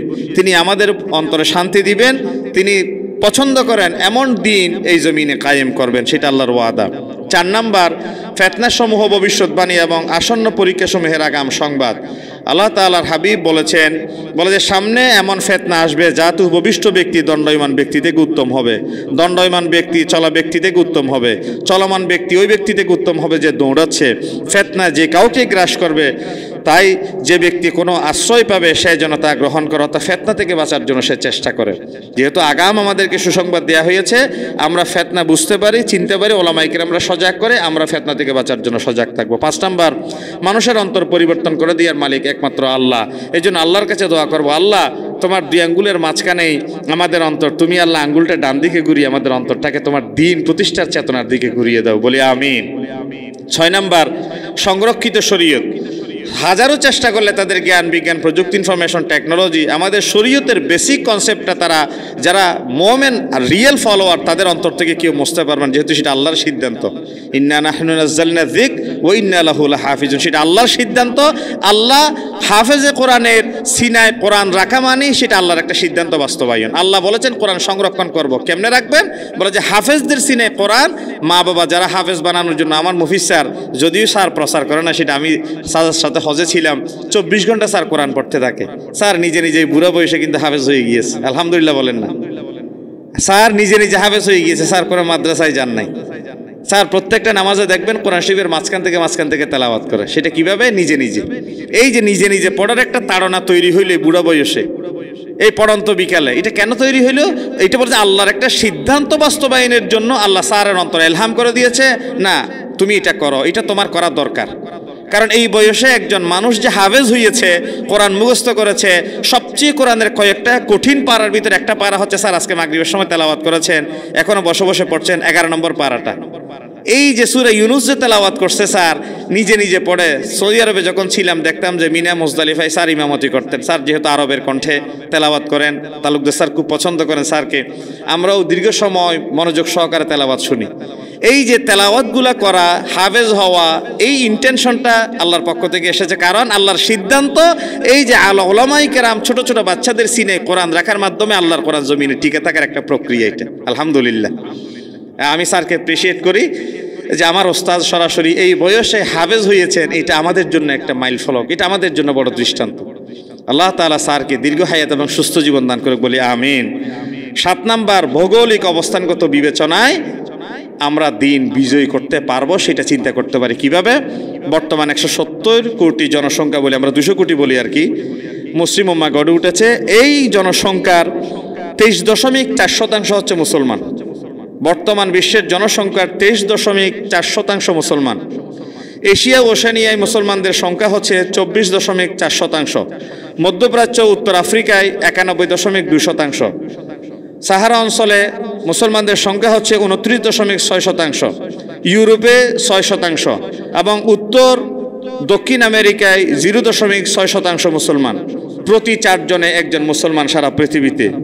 বর্তমান পৃথিবীতে প্রায় 52 বা মুসলিম সংখ্যাগরিষ্ঠ রাষ্ট্র যা আমরা বলে থাকি, 52টি দেশ ছাড়াও এমন কিছু সংখ্যাগরিষ্ঠ অঞ্চল আছে যেগুলো অমুসলিম দেশের অধীনে, যেমন চীনে আছে, উইগুর সহ আরও বিভিন্ন জায়গা আছে যেগুলো মুসলিম অধ্যুষিত অঞ্চল, কিন্তু তাদের রাষ্ট্রের উল্লেখযোগ্য অমুসলিম হওয়ার কারণে আমরা 80% মুসলমানদের, কয়লার 60% মুসলমানদের, স্বর্ণের 65% মুসলমানদের, রাবার ও পাটের 75% মুসলমানদের, খেজুর 100% মুসলমানদের। সংখ্যাগত শক্তি এটা আমরা যদিও বিজয়ীর একটি উপজীব্য বিষয় মনে করি না, আমরা মনে করি আল্লাহ রাব্বুল আলামিন সাহাবায়ে কেরামদের সামনে জটিল কঠিন পরীক্ষার মুখোমুখি করার পরেও সাহাবায়ে কেরামদেরকে তারা আল্লাহ রসুলের কাছে এসে বলেছে, মাসাতুমুল বাসাউ ওয়াদ-দাররাউ ওয়া যুলজিলু হাত্তা ইয়াকুলার রাসূল ওয়াল্লাযীনা আমানু মাআহু মাতা নাসরুল্লাহ। জ্বালাও পোড়াও, ভাঙচুর, লুটপাট, হত্যা, সন্ত্রাস, দর্শন, টেন্ডারবাজি, চাঁদাবাজি, এই সব কিছুর মুখোমুখি হওয়ার পরে তারা যখন নাবিশ্বাস হয়ে উঠেছিল, অস্থির হয়ে পড়েছিল, রাসূল সাল্লাল্লাহু কাছে এসে তারা জিজ্ঞাসা করছিল, মাতা নাসরুল্লাহ, হে আল্লাহ রাসূল সাহায্য কখন আসবে, বিজয় কখন আসবে? তখন আল্লাহ তাআলা নবী করিম সাল্লাল্লাহু আলাইহি ওয়াসাল্লামকে সাহাবায়ে কেরামদের প্রশ্নের জবাব দিতে গিয়ে বলেছিলেন, আলা ইন্না নাসরাল্লাহি করিব, ধৈর্য ধরো, অপেক্ষা করো, মাইর খাও। গন্তব্যে পৌঁছতে গেলে গাড়ির চাকা সবসময় নিচে থাকে না, গাড়ির চাকা কোনো সময় নিচে কোনো সময় উপরে উঠে। আর একটি দালানকোটা বিল্ডিং বিনির্মাণের সময় সমস্ত ইট যদি অনশন করে বলে আমি সেফটি ট্যাঙ্কিতে যাব না, আমি ছাদে ভিজবো না, টয়লেটে ভিজবো না, আমি রোদে পড়বো না, এই চিন্তা করে যদি সমস্ত ইট অনশন করত, তাহলে আজ পর্যন্ত পৃথিবীবাসী কোনো দালান কোটা বিল্ডিং নির্মাণ করতে পারত না। প্রয়োজনের তাগিদে কাউকে জেলে যেতে হবে, কাউকে জলমের মুখোমুখি হতে হবে, কারো হাত যাবে, পা যাবে, জেলে যেতে হবে, বন্দিত্ব বরণ করতে হবে। এক সময় আমাদের একমাত্র ছেলে মেয়ে থাকলো, তাকে হারাতে হতে পারে। সব ত্যাগ কোরবানির নাজরানার ভেতর দিয়ে একটা সময় একটি বিজয়ীর হাসি আমরা হাসব, একটি সোনালী সূর্য উদিত হবে, সেই সূর্যই হবে খেলাফত আলা মিনহাজিন নবুয়ার আদলে। আল্লাহ রাব্বুল আলামিন, আমি আমার ওমর ফারুক ভাইয়ের আমন্ত্রণে এসে সাহাবায়ে কেরাম অথবা খোলাফায়ে রাশিদিনের সোনালী যুগের এই বিষয়ের উপর সংক্ষিপ্ত পরিসরে আলোচনা করার সুযোগ পেয়েছি। বিশেষ করে আমার সরাসরি ওস্তাদ, আমার স্যার, আমার আলোচনা শুরু থেকে শেষ পর্যন্ত যে ধৈর্য ধারণ করে বসে শুনে আমাকে যে ধন্য করেছেন আমার জীবনের, আমার কোনো ভুলভ্রান্তি থাকলে অবশ্যই স্যার শুধরে দিবেন, সেটা আমি মাথার উপর রাখবো। কারণ আমার ওস্তাদ আমার সামনে বসে আমাকে কি পড়িয়েছেন, আমাকে কি প্রশিক্ষণ দিয়েছেন, স্যাররা সামনের দিকে যেভাবে আমাদেরকে নিয়ে যাচ্ছেন, আমরা সামনের পথ চলার উপরে টিকে থাকতে পারবো কিনা, আমি স্যারের কাছে সেই পরামর্শ চেয়ে আপনাদের দোয়া চেয়ে আজকের আলোচনা আমি এখানে শেষ করলাম। আমার তৌফিক ইল্লা বিল্লাহ। আসসালামু আলাইকুম ওয়া রাহমাতুল্লাহি ওয়া বারাকাতুহু।